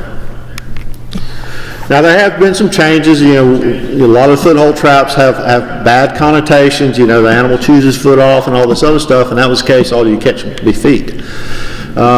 But there has been a lot of changes over the years, and the improvements and the humaneness of the traps, and some of those are variations on the design to incorporate shock springs, more swivels, padded jaws, and various other things. And I've got a variety. This is my truck, and we can show you. And there's also been some trap injury research that's been going on for probably close to 20 years now, and a movement towards trapping BMPs or best management practices. And the Association of Fish and Wildlife Agencies Fur Resources Technical Work Group has been doing this trap testing on a nationwide basis. I'm a member of that committee, and we're down to testing traps for wolverine. We've got all the other fur bearer species covered, and you can go on the APHIS website and you can actually look at recommended traps and trapping devices for a variety of different species. And those were the ones that were at least scientifically proven to be humane to the animal as well as catch the animal. And so most people say, well, they must all be padded traps. And there are some padded traps. A couple of Victor soft catches and a Jake trap. But there's also a lot of non-padded traps that meet that criteria as well. Some more Victors, Bridgers, and some MBs. They're not padded traps, but have also been shown to be humane to the animal as well as catch the animal. There's some others, some various snares, cable restraints with a variety of different lock types. And the reason I mention that, these are currently illegal to use in South Carolina because they would be classified as a snare, and you can't use snare on land sets. You can use them on water sets, but again, a coyote set is not going to be a water set. But the one thing is that we know that you can catch and restrain without injuring a coyote in a cable restraint. At least that's some of the trap testing research that's been going on in other states. However, there would be, if this would be something that South Carolina ever implemented, there has to likely be some extra training, because what happens with a snare or a cable restraint is when everything works, it works fine. But if you don't take care of potential entanglements, a lot of weeds and stuff, if it gets in the lock and kind of defeats the lock mechanism or gets in swivel, keeps it from swiveling, that thing becomes a kill snare. And so there's why there's a lot of reluctance, even from the trappers in our trapping community, because they don't want a device that is going to bring poor light upon them because somebody doesn't set it properly and kills somebody's dog or hunting dog. So there's, and they're cheap devices, they work, but again, there's some reservations in that. So currently they're still illegal in South Carolina, even though you can roll in Cabela's and it's probably got a picture of a coyote on it and you can buy snares in there. But they are legal. Now, what about some other ideas? Well, I may have heard them all, although people always surprise me and think up something new. But between bounties, year-round trapping, and government trappers, a lot of those have been thrown around. But understand, bounties have been around pretty much since people moved into this country in some form or fashion. And historically, in most cases, with the exception of the nutrient control program, which is funded at a couple $1 million a year, most of those have kind of failed, and failed miserably. And in most cases, it's because you offer people money and they try to figure out ways to get that money for free or for very little effort. Certainly there's no guarantee that animals will come from South Carolina. If you start offering $50 per tail or $50 per carcass, they're liable to come from wherever. Over the years, they've been pretty susceptible to fraud in various forms and fashions. I even dug up some old things when people were offering bounties on hawks and other critters. They had people that were raising wolves and stealing eggs out of hawk nests and raising them so they could turn them in for bounties later. Again, trying to make it easy, trying to make a quick buck. And I don't know how they caught this guy, but just a couple of years ago in North Carolina, actually in Virginia, there's a few counties in Virginia that have bounties when they have the money, and when the money runs out, the bounty's over. So you can imagine how effective that is. But this guy was actually brought coyotes from North Carolina, turned them into Virginia. How they caught them, I don't know, but they did. And that was just a year or two ago. Well, if all we had to do was turn in a couple of ears, I can go on eBay and I can buy some. And if they're $50 for a bounty, I could turn a pretty quick profit without leaving my house. Or if they're coyote tails, they're even cheaper. I could go then and buy quite a number of them and turn them in for a bounty and just swear that I got them from South Carolina. And in most cases, nobody would know. Unless you started really investigating somebody. Of course, if you turned in 200 of them, then that would throw up some red flags. But I would say that the roads would be fairly clear of coyotes because there'd be $50 laying on the side of the road. You just stop, pick it up, throw it in your truck, turn it on in. Well, the thing is, we already know we harvest about 30,000 animals between our trappers and our deer hunters without any kind of bounty. So if we had to start paying for a majority of those animals already, we're starting to talk about real money. We don't know if it had actually increased that number over and above what is already taken, and then if it did, what would be the fee to actually get people to go outside their normal activities and do that? And certainly given the state of our road conditions, there's not a lot of political pressure to dump a couple $1 million into people turning in dead coyote carcasses. Now, the thing we have to realize is, paying or rewarding people for things that they already do, whether it be a trapper, whether it be a deer hunter, whether it be a predator hunter. If we pay them for stuff they're already doing, we really haven't gained any ground. We gave them a little bit of money, but we probably haven't killed an additional animal or a significant number of additional animals. And that's a lot of times why some of these incentive type devices kind of fail. Because for any kind of incentive to work, you have to change a person's behavior. Instead of playing golf, instead of going and watching Clemson play on the weekend, instead of going fishing or whatever you like to do, sit at home and do nothing, you have to go chase coyotes around. And if I haven't convinced anybody to do that, I've not made a dent. Because if I haven't altered your behavior, then any incentive is not going to work for you. Now, in the midst of trying something, and I understand our political leadership has been under a lot of pressure to do something. And of course, a lot of ideas get thrown about. And last year, I think somebody, maybe the state paper, deemed it coyote Powerball, because at one time, if you took a specially tagged coyote and turned it into us, you were going to get $1,000. That was since modified to if you catch one of these specially tagged coyotes that we have throughout the state, and we tagged 16 coyotes and spread them throughout the state, 4 per game zone. And if you catch and turn one of those in now, you would get a free lifetime license. How many of those have been caught? 7, I think, including one in North Carolina last month, just over the state line, shot by, actually, the first person I think that's actually been coyote hunting has shot one. 2 taken by trappers, and other 4 were taken by deer hunters, which, no surprise there. And this is actually some of those tagged coyotes that I tagged and put out. Now, what DNR actually did, we actually offered an extra incentive for people that registered by a certain date. And people say, well, why would you do that? Well, we did that. We offered, what we wanted to know is who was interested in this program. So we kind of threw out an extra bone out there, and we made it easy for them as a simple Google form on our website. All you had to do is fill in your name. You didn't have to find yourself in our system. You just fill it out, hit submit. And if you registered before December 1st, you were eligible for one prize. If you registered before April 1st, you were eligible for another. And in this case, one of them was a rifle and scope combination. Or if you registered a little bit later, you were eligible for a Yeti Roti cooler. And what that gave us, it gave us about 2,100 names of people who said, hey, I'm interested in it. Because before that, we'd have no idea.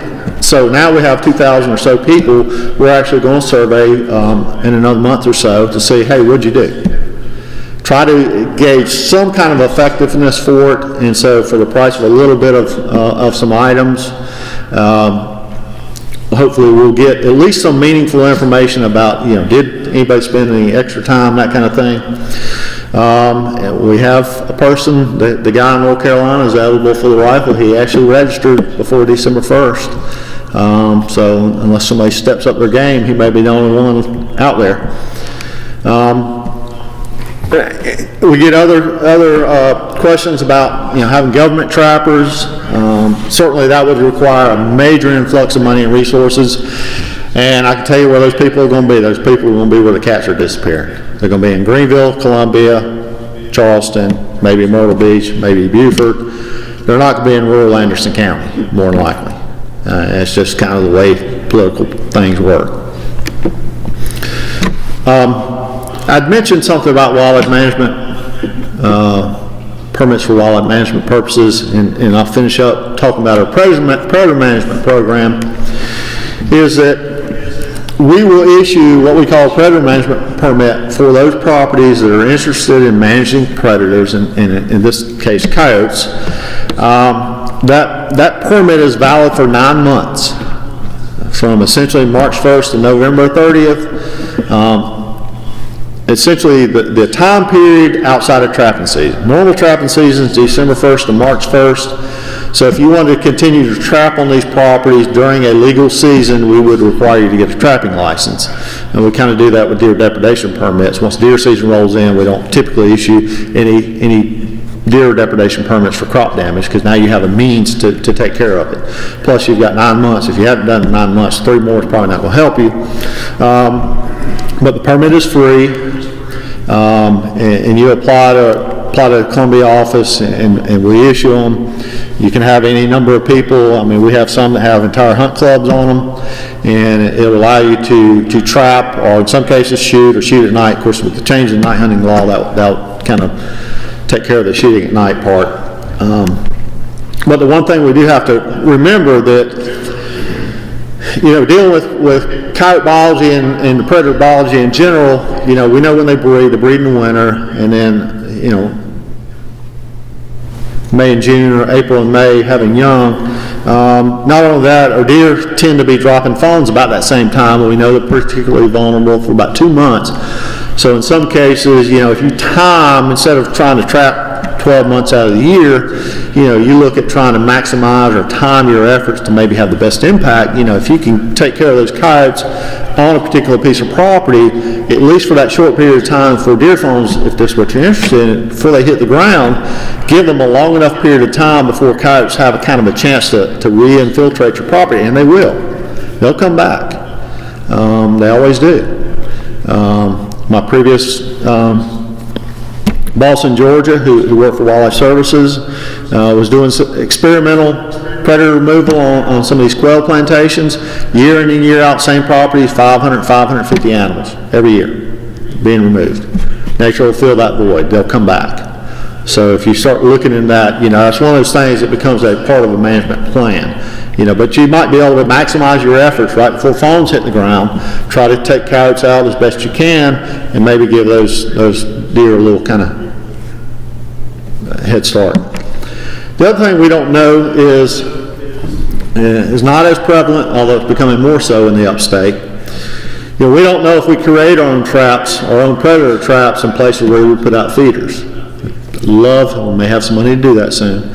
Love to be able to kind of study that and try to see, are coyotes learning to hang out at feeders? Because all you do is sit there, feeder goes off, wait for things to come to you. In some cases, especially if it's close to brushy areas, you may have your built-in ambush sites for coyotes to just sit there and wait for deer to come to them, or other animals that you might be interested in. So we don't know that. We don't know if we're our own worst enemy in some cases.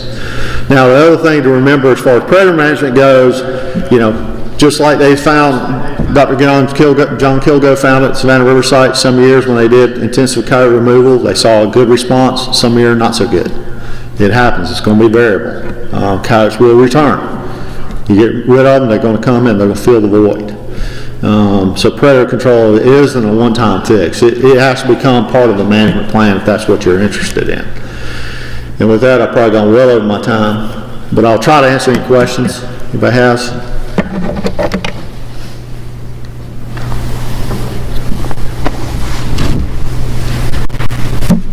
Do you think the change in the night hunting law will have a big impact on maybe temporarily.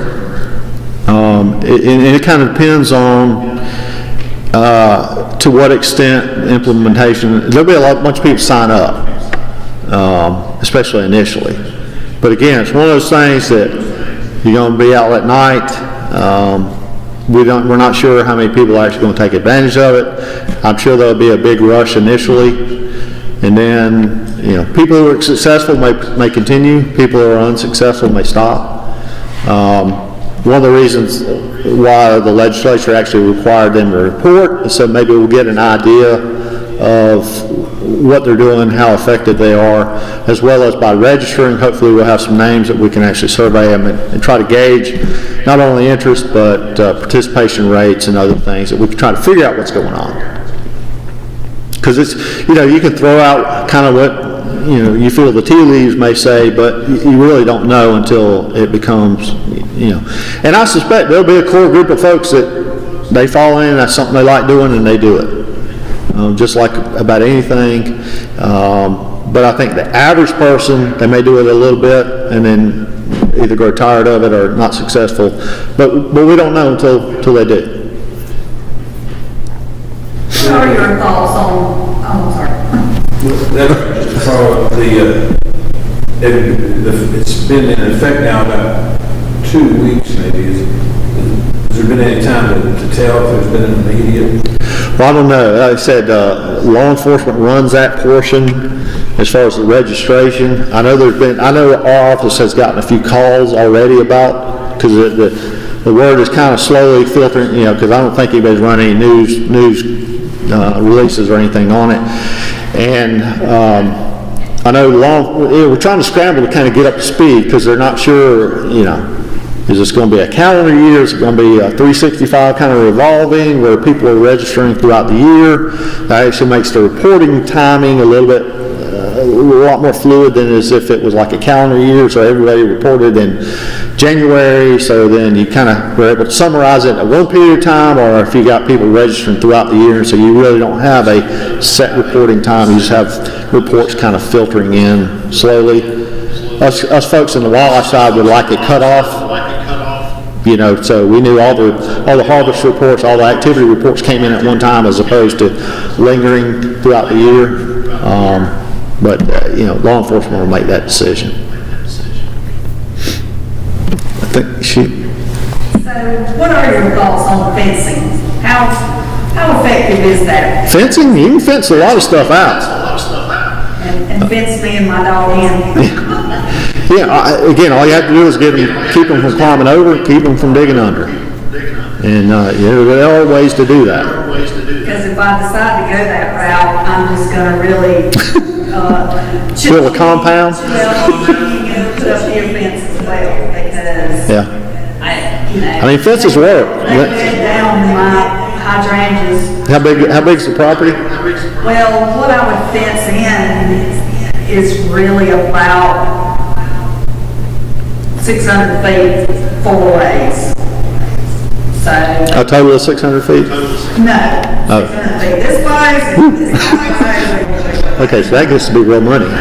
That's why I said cha-ching. But like I said, if done properly, and if you got problem with deer coming in, I mean, if done properly, you keep stuff out. That's for sure. Yeah, because the deer, they walk down my sidewalk, and literally Sunday there was a llama out there laying down in my flower bed with her baby frolicking around. This was like 25 feet from my front door. So, and I know that the coyotes are there because I've heard them, but I hear them closer, and I caught them on my camera about 25 feet back behind my shed. Yeah. So that puts a whole new meaning on things. How effective would electric fencing be for her application? For Electric fencing for her application, how effective? it would work. I mean, as long as you keep, stuff from grounding out the fence. A hot fence keeps a lot of things out. All it takes is to be hit once or twice in the nose with it, and it's. But you gotta watch, things falling on it or shorting it out, grounding it out. Where, once they learn it's not live, they can just jump through them. For her, the cost of that. Oh yeah, it costs me a lot less. and in her case, you could use a combination, whether it be a hot wire up and down on the bottom. And that's what I was thinking. Yeah. But now with the deer, you gotta watch because they can jump. And You either got regular fence, what I call whole wire fence, cattle fence. yeah. And then above that, run electric to keep the deer out. Yeah, I mean, there's various fence designs, and even some that are kind of three-dimensional to kind of keep them from wanting to jump over, which would more than likely work for coyotes too. Yes, sir. How much of a problem is it with the crossbreeding with domestic breeding? I don't know. It's a great problem. It's one of those things that's not very well understood. Does it happen? Probably. I think in a lot of cases the synchronization of when coyotes are able to breed and when dogs may be able to breed may not coincide very well. I get, it probably just depends. You hear a lot of talk in the media about rabid foxes. What about rabid coyotes? I'm sure that it happens. We probably get more foxes turned in. We don't have general rabies surveillance in this state. The only time animals are tested by DHEC is if somebody's been bitten or exposed in some form. All they want to know is, do I have to give you shots or do you have to quarantine your pet? You see a sick-looking animal come wandering through your yard, they're not going to test it. Because they know we have rabies in practically every county, at least at some point in time, and they don't need to know that there's another one. They just need to know, do you need to quarantine your dog or do I need to give you post-exposure shots? So they don't do, there's no routine testing. So are there rabid coyotes out there? I'm sure there are. It's probably one of those things that they don't, either people are not, of course, I'm aware of one attack on a child that ended up being a rabid coyote back 2007 or 8 in Pauline, and they were able to catch that animal. But I don't know, there's not been a whole lot of attacks on people in this state, but there's probably been some interactions with dogs, but then they're not able to get the coyote to test it, so. 300 yards, 300 yards from the residence, they did away with that when they went 10 foot in the air. Well, it wasn't there. Yeah, well, I guess. Right. Now they went back to it, is that what you're saying? Well, they've added that for the night hunting. Only for the night hunting. Yeah, only for the night hunting. That's specific to that night hunting law. And if you got permission from the occupant, or if you own the property, or if you're the landowner, you can hunt it. That's even if, let's say, you have a house 100 foot to the I side. don't think it matters if you're the landowner. Yeah. But if you have somebody that's adjacent to that within 300 yards, you still have to have their permission. No, not if it's your property. I think it's put in there so if you got a problem on your property, you're allowed to night hunt it. That's really not well defined in the regulations that you need spelled out a little bit. Well, it's I'd have to go back to it, but it says you can't hunt within a home run except the landowner is allowed to hunt his property, or if you have a deprivation permit. There's some questionable things with that, because one time I was hunting on our property, and a landowner on the other side, I was 280 yards from their house. There's a little bit issue with that, but that's the reason I'm asking. Yeah, it should be that if you're the property owner, you should be allowed to hunt it. I think the only exceptions were for depredation permit and for the property owner to be able to do it. Yes. Release new permits already on the website. No. Matter of fact, they're meeting tomorrow to finalize them. Because our problem is we've got that 160-something page book that has to be done really in about 3 weeks. And this happened May 19th, and there may have been something here recently happened, but all that has to happen very quickly, and we have to deal with third-party vendors dealing with printing and all that. So they're meeting tomorrow to try to finalize the final copy, and there'll be errors in it still. I mean, it's just the nature of that beast. But yeah, they'll go up on the website before you can get a hard copy. Yes, sir. I might need a definition of hunting, because the thing is, I don't really hunt. Yeah. But I do have land, and I do have animals. And if I was to see a wild coyote or something that I perceive as a threat, I would engage in it and try to, kill it. Yeah. I need a definition. The hunting, I think in this state is to actively pursue, to seek or pursue. I think in most cases, say if you're traveling across your farm in your truck, and you happen to have a rifle beside you, and you saw a coyote, and you stuck a gun out the window, I suspect most game wardens are not going to give you a whole lot of grief. Now, if you're out there in camouflage and you set up and you have electronic, that's different. You're actually actively hunting. And so they would perceive that differently. Long haul. Yes, ma'am. There was a sighting recently of a coyote in our area that appeared to have mange. Yeah. Is that a fatal condition? I think it can be. Probably a little bit more so maybe in red foxes, but I suspect someone can get over it, and it may depend on when it occurs. In the summertime, it may not be as critical as if you have it carrying it through the winter when it gets cold and things like that. Can it kill some of them? I suspect it probably can. Is it contagious to other animals? That's done by mite. Canines. Yeah. I'm pretty sure one that I caught on my camera has mange. he seems to have Just kind of skinless looking? all down his back and on his hind quarters, his or whatever. Yeah. And it's a black one, so it shows up. Yeah. Good. All right. Jay, thank you.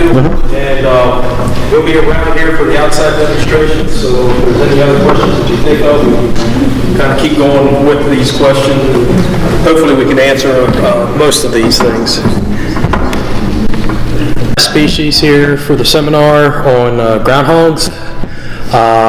Anybody in here actually having problems with groundhogs? Okay. So,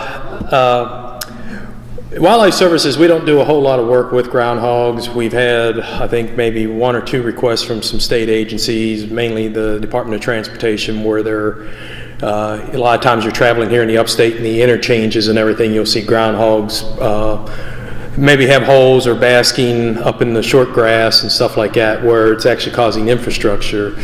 But when I started my career in Wildlife Services, I had lived in Maryland, and we had a toll-free number for Nuisance Wildlife Hotline, as we called it, for people to call and get some factual information about how to control nuisance wildlife. And one of our number 1 phone calls was groundhogs. It seemed like everybody in the state of Maryland had one underneath their front stoop or the front porch or a backyard barn, or it was in their garden. So I do have a little bit of experience with it. I don't have a lot of information here. I think this is going to be pretty straightforward, but let me go ahead and kind of give you kind of a general overview here on groundhogs. All right. You're going to hear me say groundhogs or woodchuck. It means the same thing, but at the same time, some of the other colloquial terms that you'll hear is whistle pig, because if you've ever been around a groundhog, they do make a little bit of a whistle. And some people even refer to them as a gopher. I've heard that, but really it is not a gopher. It's basically a groundhog is related to the squirrel family. It's the largest member of the squirrel family. So here in the state, you can kind of see the range map, and it's just this northern portion, Oconee, Pickens, Anderson, probably Greenville, Spartanburg County, kind of these areas that mainly is where we have groundhogs. You start getting down towards Columbia and stuff, we don't have groundhogs. Different soil types, it's kind of like this line kind of drawn in the sand basically from what type of habitat they prefer and everything. So it's mainly just related to the upstate here that we do have some of these problems and challenges. They are diurnal, which basically means they're out during the daytime. Mainly you'll see them early in the morning, late in the afternoon. Breeding time is March through April, and they average about 4 young per year. So you have a groundhog that's burrowing underneath the step or underneath the barn or someplace like that. You know, more than likely you're going to see 4 or 5 of them out there, and that's basically mama and the family of young. It's 32-day gestation period, so once they have the young, they're born with their eyes closed, very small. About 32 days later, they'll emerge from the nest, and you'll start seeing them kind of sticking their head out of that hole, and they'll look cute and cuddly and everything. But just remember the amount of problems you may have had with the adult. The young will do the same. Normally vegetarians, basically they eat plant matter and everything, but they will eat grasshoppers and some things like that depending on the time of the year, but mainly it's plant material. Kind of a grizzly brownish gray if you get real close to them. They're chunky with that short tail. 5 to 10 pounds is typical, but from the point of their nose to the end of the tail, usually anywhere from 16 to 27 inches. If you just go body, about 20 inches is maximum, but you throw in that tail, you got about 27 inches there. When they're startled, they give kind of a low tick sound. You'll hear them. Actually, when you'll hear that little shrill or whistle. When you get them cornered, all of a sudden you'll see them start grasping their teeth at you. They'll just start snapping their teeth and making a snapping sound, particularly if you corner them. I've come across several growing up. I grew up in Pennsylvania, and we always had them in our gardens and underneath our shed out back. I was the young man in the neighborhood where we could discharge a firearm, but I was shooting out the dining room window or the bedroom window, shooting them in the garden for my dad because he'd get pissed about his corn getting eaten by the groundhogs, or they're damaging the tomato plants or something along those lines. So very much when you get them cornered, and I have cornered them around our wood piles and stuff like that, they will get feisty and everything with you. A lot of times you'll see them basking on low-lying walls, rocks, logs, and stuff like that. Here in the upstate, if you just, like I said, you're driving around a major interstate, just kind of look off. A lot of times you'll see them along the side of the road, just kind of running or basking over there. They can climb trees. I've actually seen them climb up small trees and stuff like that. You're sitting there like, is that a groundhog or is that a raccoon? You're kind of trying to figure out what it is specifically. They are true hibernators. Basically, they hibernate during the winter time, so you won't see them. So basically, from that March through probably about October time frame is usually when you're going to see these. Otherwise, they're true hibernators. And again, that October through March, April is their normal hibernation period. Tracks, if you have some sandy soil or muddy conditions, you will see the 5 toes. If you kind of look here, you got 1, 2, 3, 4, 5. You will see the claw marks as well. A lot of times the hind track will obscure the front track, but they're usually about 2 inches in length. So, you know, trying to look to see what you have, to see whether or not you might have a skunk or a possum or something else. It's a little bit difficult, but kind of take a good look at the impression that it can leave. A lot of these impressions, when you see them and everything, it's very hard to tell by tracks. You need to look for other sign, and I'll get into a little bit of that. And you're always going to see the claw marks. So if you see 4 toes, more than likely you're dealing with cats or something. 5 toes, you got anything from canines to maybe even possibly raccoons. You got to kind of look and know the difference, and it takes a little bit of time to kind of figure out from track sign what these animals might be. But there are some good field guides out there that can kind of show you some of this information, or just Google it.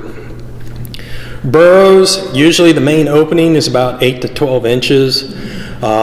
Way I look at it is about the size of a volleyball. That's usually what you kind of see underneath that barn or someplace like that. You see about a volleyball size hole. And the main hole, the main entrance, they kind of refer to it as the porch. That's where you usually see the main fresh digging and the mound of dirt. They can dig down to 5 feet deep, and their burrow systems can be as small as 8 feet up to 66 feet. So they can have quite an extensive burrow system. And usually it has at least that main entrance and then 1 or 2 side entrances, basically escape routes. And then somewhere there is a nesting chamber further in that tunnel system. Trails and trampled areas, a lot of times if you get like along a border edge of the field, you'll see a lot of times you'll see the trails leading in, and then you walk back in there, you'll see kind of the exposed dirt and everything where the main entrance is, and there might be some other ones hidden, like I said, for those escape routes. So whenever you have a kind of that edge habitat around orchards or farm fields of any sort, and it gets into kind of the brushy stuff, that's a good hiding spot, and that's a lot of times where you'll find these things. But again, right in the front porch, underneath your house or underneath a shed or something like that, that's very common as well. The type of damage, they'll gnaw and claw on trunks and stems of trees, outdoor tubing or wiring. You know, basically they'll just start chewing on various things, or they'll start tunneling in around maybe like your sprinkler system. If you have something like that, they can cause damage. The mounds or the burrows, I've actually seen a concrete front stoop growing up just actually start collapsing because of all the dirt being taken out from underneath that concrete stoop from a groundhog digging underneath. Can weaken dikes and foundations like on earthen dams on these small ponds. You know, if you have muskrats or beaver on one side and you have groundhog on the other side burrowing, eventually that might meet and then you're going to lose a dam. So there are potential impacts with that. Power cables, utility lines, rubber hoses, and even there's been documented damage with parked vehicles. They'll get up in the parked vehicle, kind of like a lot of rodents, they'll start chewing on things. So it has been documented that they can cause damage to even vehicles. And generally, this is kind of what you see if you are having groundhogs, particularly in and around your house. You'll just kind of see the heads popping out. The trails are pretty noticeable there, and they're going underneath. But again, if that's just a slab foundation of some sort, you know, that's going to start to maybe collapse, or if this is a shed or something like that, they may cause problems underneath there as well. Agricultural damage, they live in the open farmlands, pastures, orchards, places like that where there's woody and brushy areas, but they like to feed on alfalfa, clover, fruit trees, shrubs, soybeans, beans, peas. So anything you plant in your garden, and this is usually where you have problems, is you start having these groundhogs destroying your little vegetables in your garden. I know I have a small vegetable garden, and probably a lot of you do too, and you take a little pride in that, and you're trying to keep the rabbits and everything else. Here's another animal that can cause you problems. So we'll get in a little bit about some of the preventive measures you can do. For farmers in particular, where you have groundhogs digging around or on earthen dams or something like that, their machinery that they're rolling across there, they hit these holes and everything. It can cause damage to the mechanical equipment. So for a farmer, a lot of times they don't want to have these mounds or these burrows out there because they can have things fall into those holes if there's enough weight it could collapse that whole burrow system. So you have some of these types of issues. And again, fruit trees, and this is just a picture here showing the claw marks and kind of the chewing. Definitely a lot different than what a beaver would do and everything, but they can cause ornamental shrubs and fruit trees. They can cause a little bit of damage. So, legal status of woodchucks here in the state of South Carolina. They are not protected. There's no closed season or bag limits. Basically means you can control them 365 days out of the year round. There's various control measures that I'll get into, but really it's not a protected species in the state of South Carolina.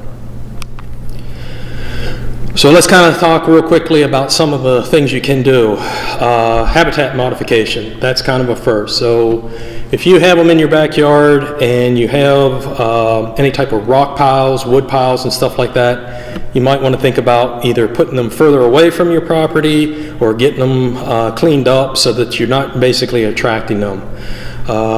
Any type of sheds, and particularly farmers and stuff, as much as you can with utility sheds that are kind of open. You'll see groundhogs tunneling in underneath those a lot of times. Try to, clean things up as much as you can around these areas, keeping doors shut so that they don't get into a horse barn or someplace like that, or stables where they're going to cause problems. One of my first projects I had in Wildlife Services in Maryland was dealing with groundhogs on a fairgrounds, and it used to have a bunch of old horse stables, and all these open horse stables, is every single one of them had a groundhog entrance or a tunnel going through it and everything. So they can become quite a problem. And then you kind of look at the other aspect of that. A horse or a cow or something steps into one of these burrows and breaks a leg or an ankle. There's another problem that can be associated. Keep fields and ditches, banks kind of mowed short and exposed so that basically less habitat, less cover for them. They're going to feel a little bit more threatened from the standpoint that other predators, maybe like coyotes or something else, can kill them. Young ones can be killed by hawks that might prey on that as a food source. The other thing that you look at is exclusion. Surround your garden. I think Jay mentioned about exclusion to protect maybe livestock or to keep animals out of a backyard area. 3-foot wire mesh, 9 to 12 inches of overhang. So again, what we're talking about, groundhogs I mentioned earlier can climb. So as you build that fence up, you might want to have that overhang so that they can't climb over the fence. And then the other thing is you're going to have to bury a skirt. So you're going to need to go down and out at an L shape. That way they try to prevent them from burrowing underneath and getting into a garden area. It can be effective. For small gardens and places like that, it can be a worthwhile investment. For larger, like the lady was mentioning earlier, about 600 feet by 600 feet, maybe if it's just groundhogs that you're dealing with, maybe it's not cost effective. But you got to have to weigh these things for what you're trying to either grow or if you're trying to sell or whatever the case is. So these are just some of the things that you can look at. Single and double strand electric fences 8 inches off the ground. The main thing I caution anybody with using some type of electric fence, how close or how urbanized are you? Do you have a lot of kids in the neighborhood? Is somebody willing to come over there, a kid in particular, and touch that fence? Because then all of a sudden you're going to have neighbor against neighbor on some of these issues. So you got to have to think some of these things through. What's more cost effective? What's more efficient? what's more from a safety standpoint. Because electric fences can be very, very good of keeping wildlife out, whether it be groundhogs, coyotes, or even deer. But again, you need to start looking at the type of environment that you're in and whether or not it's applicable in this case. Now, growing up in Pennsylvania, I had a lot of opportunity to work with farmers, and particularly farmers from our church would invite us out, my brother and I, to remove groundhogs out in their fields and everything. For me, it was a way to get a kind of some general practice in with some firearms, but it's something as simple as a .22 caliber or even a shotgun with number 4s can eliminate problem trucks. We use sometimes a lot more high-powered rifles because we were out at 100, 150 yards just really after sighting in our deer rifles. We wanted another target to shoot at, a live target, so we were doing a lot of that, but we were in a lot of agricultural areas that we could do that. Again, with any type of shooting, you got to be cognizant from a safety standpoint. Is it safe and legal, number one, to shoot in your area? And can you do it safely, knowing not only your target, but what's beyond that target? Probably the most effective thing that you can use is traps, small box traps, cage traps, 10 by 12 by 32 or 9 by 9 double doors. Basically, these ones you can go down to your local farm store and you can buy, bait them up with some type of apples or other fruit. If you go and Google, there's some commercial attractants for groundhogs. Well, I think one's called Chuckster, and there's a couple other products out there. They're kind of sweet smelling, fruity smelling type of baits, but they can be very effective. And the main thing is that unless you're relocating them on your own property, which I don't know why you'd want to do that, there's really no relocation. We don't want to spread diseases. They are a mammal. There is a potential for rabies with any mammal. It's very rare that we see anything with groundhogs coming with rabies, but the possibility still exists. The one thing I do caution you with here in the upstate, if you set out a cage trap, think about skunks, because if you trap a skunk, you're going to have to contend with the skunk in the trap. We don't come out to release skunks. DNR does not come out to release skunks. It's on you. And I know the two guys back here in the back, they definitely aren't coming out. They might come out to videotape it, but they're not coming out to release that skunk. They can't get their little tails there short of trap.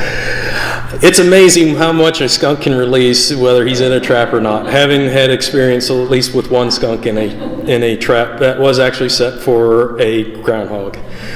So I do caution you that, particularly here in the upstate, if you're going to set, don't be surprised you wake up some morning that you're going to have a skunk. But if you think about the habits of of the groundhog, he's mainly only active during the daytime, so maybe you want to set it off at night. But they're up pretty early, so you want to have that trap set before daylight, so when he comes out of that burrow that he might go venturing right into your trap as well.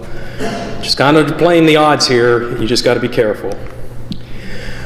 Traps, typically conifers, it can be effective, like if you have an opening underneath a barn or a front porch or something like that. But the challenge here is that to set any type of conifer on land, you need a permit from the South Carolina DNR. And I don't know if you've ever had a request for that, Jay, or not, for groundhogs and using.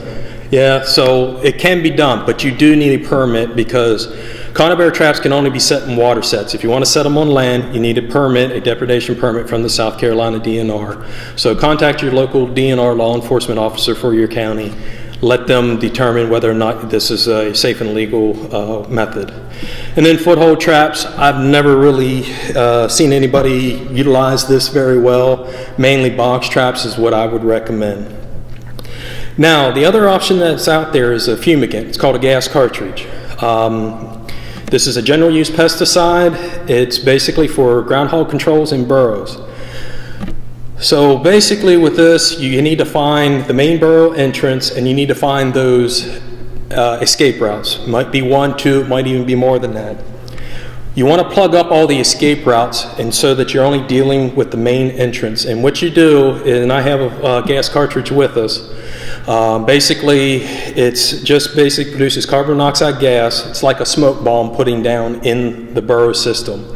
It's going to deprive the groundhog, if he's in there, of oxygen. So basically, once you have the escape routes plugged up, you put it down the main entrance, and then you plug up that main entrance hole. And that gas goes all through that burrow system, and if the groundhog's in there, it will kill it. These are general use pesticides, so you can pick them up locally at your farm stores, hardware stores sometimes sell them. Can be very effective. Quick story here. When I first started in Maryland with Wildlife Services, one of the first direct control projects I was on was for groundhog control at this fairgrounds I mentioned earlier. I flagged about 300 groundhog holes. Went through about 500 gas cartridges in about a 4-day time period. My boss came out the one day to just see how things were going, and he was helping me use these gas cartridges down the burrow entrance, and he stuck one down underneath the tree. The tree was alive, but there was a groundhog entrance right there. So we were sitting there chatting and just kind of keeping an eye on it because we were a little concerned about this. These things burn very hot. Well, all of a sudden we started seeing smoke come out of the top of the tree. So here we are, my boss is out there at the time. I'm just a lowly technician at the time, and he's state director, and he says, hey, go get the maintenance guy, ask him to bring the fire department. Ask him not to blow the whistles. Yeah, fire department's gonna blow the whistles. So here comes 1 truck, 2 truck, hook and ladder truck, neighbors start pouring out. What happened to turn out is this tree was alive, but it was hollow inside, and that gas cartridge under there generated enough heat that it actually caught that on fire. So they knocked a hole in there and then soaked it down, and we were able to cover it up. Basically, that they had to take the whole tree down because it would have came down in a storm anyway because it was hollow. But long story short, do not put these in underneath houses or buildings or any place like that because they can catch fire. You just don't know. This is more along those burrows, along fence lines and places like that. But again, you have to think of just common sense here whenever you're using it. But the fumigants can be very, very effective, particularly if you're dealing with a large burrow system. And it can be relatively inexpensive. After you do that and you come back and you check 24 hours later, see if any of the openings are open back up. If it are, the groundhog wasn't in there, so you just reapply the product again. Again, you can buy these gas cartridges, and if you're having problems finding them locally, you can call our office. We can order them from you. We have a supply depot out in Idaho that we can sell them to the general public. So there is other options there. What about road flares being used in that application? Road flares. I wouldn't recommend it. With any type of product used for wildlife control, it's labeled for this, so this is actually registered for this. A road flare is not registered for any type of vertebrate control, vertebrate wildlife control. So technically it's illegal. It's like a lot of folks that want to use, they've tried stuffing ammonia-soaked rags down in the burrows to drive groundhogs out. Technically, it's not going to really affect it, but it's not registered for that use. Anything that's used for any type of vertebrate pest control, whether it's the rodenticides you pick up at the Home Depot store or someplace for mice control, that's registered for rodents. If you find something that you want to use that's not listed for that species, it's illegal according to EPA. So, and that's all I have. Again, there's my contact information. Also the toll-free number there, the 866-487-3297. That's our toll-free number. If you call that number, it rings into the Columbia State Office. So either myself or Robert or one of our other biologists or technicians will usually be around to answer any type of nuisance wildlife control calls. We'll try to provide you as best information as we can, fact sheets and stuff. Are there any questions on groundhog control? We've tried almost all the things you suggested, and truly groundhogs were not in this area until maybe 15, 17 years ago, and they have really increased in population, and there are quite a few dangers, as you pointed out. So, yeah, you're welcome. For any of these, nuisance wildlife issues, and it could be anything, even if Wildlife Services doesn't have the answer for it, or we refer a lot to the South Carolina DNR, and I know the DNR refers a lot of particularly migratory bird type issues to us. So feel free to use that toll-free number to call us. We'll get you, we may not have the answer, but we'll get you to the right person or the right agency that might be able to help you resolve some of these problems. I hope you found this enjoyable. I hope you kind of gained some stuff. We have one more part of the presentation here is we're going to do some outside demonstrations. And since we have a small group, we're just going to start with Chase. Raise your hand, Chase. He's going to start us off with the feral swine management, looking at some trap demonstrations outside. And then we're going to go to Robert and Jay, I think, a little bit here for some coyote demonstrations. Or if you have any other questions, I'll throw you in there because you said you had some traps in your truck. And then I'll just talk real quickly to show you a gas cartridge and some of the other stuff that you can kind of get a visual on what that is. And I really appreciate everybody coming out. And Cindy, I really appreciate you and Steve setting this up here for Anderson County. And feel free, give us a call anytime if you need any other type of workshops. But thank you. Gate here because I think you're going to try to activate it. We'll see if it works. So this is Chase. Chase is my local guy up here. His office is actually up on Clemson University. But he handles, I don't know how many farmers. And it all started with Cindy with the Williamston workshop that we did. And then we got invited to the city council meeting and we kind of explained a little bit, and it kind of seemed to open up a lot of doors for Chase here. And what our real goal here from a federal standpoint is we're actually getting federal funding to do feral swine control here nationally. Several years ago, probably about 3 years ago, Wildlife Services received $20 million to deal with feral swine in the United States. And this came with support on both sides of the aisle because it is an invasive species and because of the economic damage that feral hogs are causing. So with that, they kind of came through several different layers of determining which states had the greatest problems. South Carolina was fortunate. There's 5 levels. We're a tier 4 state, so we get a little bit bigger piece of the pie than other states. It sounds like 20 million, sounds like a lot, but in actuality, what I get here from a baseline is about 295,000. That goes to pay for his salary, trucks, trapping equipment, and everything, and we're trying to reach out and provide assistance where there's a need. You're not going to hear any of us say that we're going to eliminate hogs.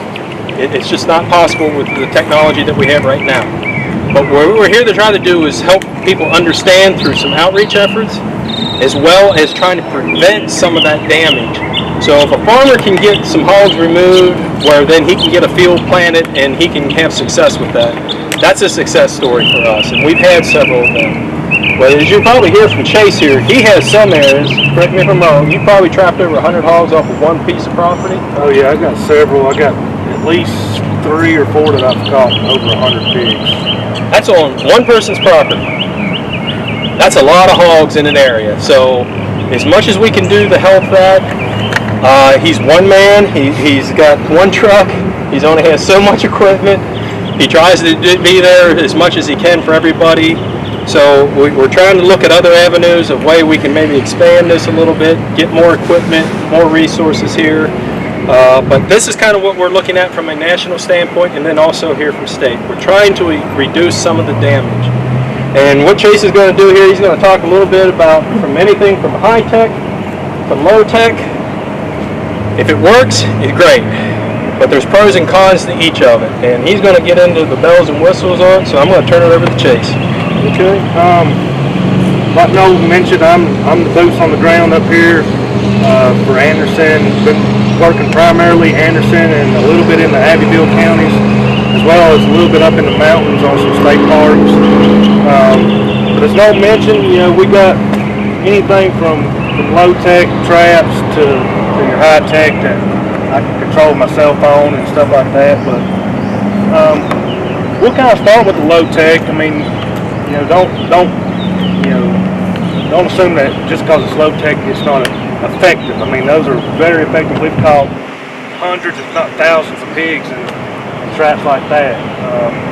But with traps like that, you have to check them every day.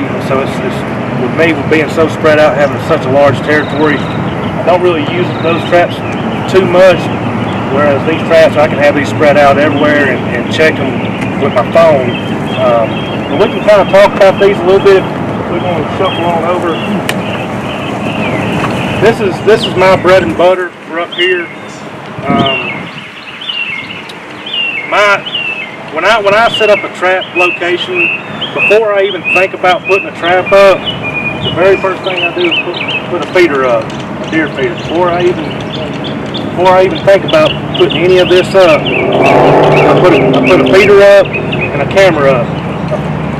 So to me, pig trapping, a camera, and some kind of feed delivery system is worth their weight in gold if you want to catch big numbers of pigs. And the reason why I say, start the baiting before you put a trap up. If you can't get pigs coming to bait without a trap, you're not going to get pigs to go into a trap, just on their own. So I mean, you need to start the pre-baiting process before you put a trap up. And I like to pre-bait for probably a week or 2 weeks. I want them pigs to come relying on that food source. And if they're coming in consistently, for a week straight every night, them pigs are a lot easier to catch versus throwing up a trap, putting some bait in it, hoping some come along and come in it. And that also, when I put a camera up and I put a feeder up, it lets me know how many pigs I'm actually dealing with. Is there 15 pigs in this group? Is there 20 pigs? Is there 30 pigs? I want to know how many pigs are in this group, because I want to catch 100% the first time. And so I'll put the camera up, put the feeder up, and I'll count pigs. And I'll know, okay, there's 15 pigs in this group. So when I build this trap, and that determines how big I build my trap is, depending on how many pigs I'm dealing with. If I got 30 pigs, I may want to trap a little bit bigger than this. I may go, because all this is just a gate, and then these hog panels, these are made by a company called Jaeger Pro. They call them a combination panel. If you go to build your own trap, you want to either have a combination panel like this that has smaller gaps down at the bottom and then progressively get bigger. Because if you have this size opening, you catch some piglets, they will get out of an opening this size. And you want to make sure that the panels are at least 60 inches tall. If you go any shorter than this, you'll see a lot of goat panels and stuff that are designed like this. I think a goat panel is 48 inches. I've had pigs that can almost clear this fence by jumping, and I've lost some pigs by them actually climbing it. They'll actually climb it like a ladder and come out over on even on a 60-inch panel. But if you go any shorter than this, you're going to lose some pigs. So you want to go with the tallest panel you can get, and then you want the smallest. A lot of people use horse panels, which is like a 2 inch by 2 inch opening. The only thing with the horse panel is, for us, they're a little bit heavier, a little bit more expensive. So you just want to be aware of your opening size and the height that you go to build your own trap. And then, like I said, these come in 16-foot panels. My typical trap is 4 16-foot panels. So that gives me roughly around probably about 28-inch diameter trap, I guess. Probably what I'm dealing with. But if I say I got 30 plus pigs, I may go 5 16-foot panels or 6 16-foot panels. I can just add panels to accommodate how many pigs I'm actually trying to catch. Okay, now you are the pig slayer. You are the pig man, right? The pig trapper. Anderson County, right? Yes, I'm the pig trapper for Wildlife Services. Here in Anderson County? Yes, sir. Yeah. How long have you been trapping pigs here in Anderson County? Oh, I've been doing the pig trapping for about 3 years now. How many pigs do you think you've trapped total in 3 years in Anderson County?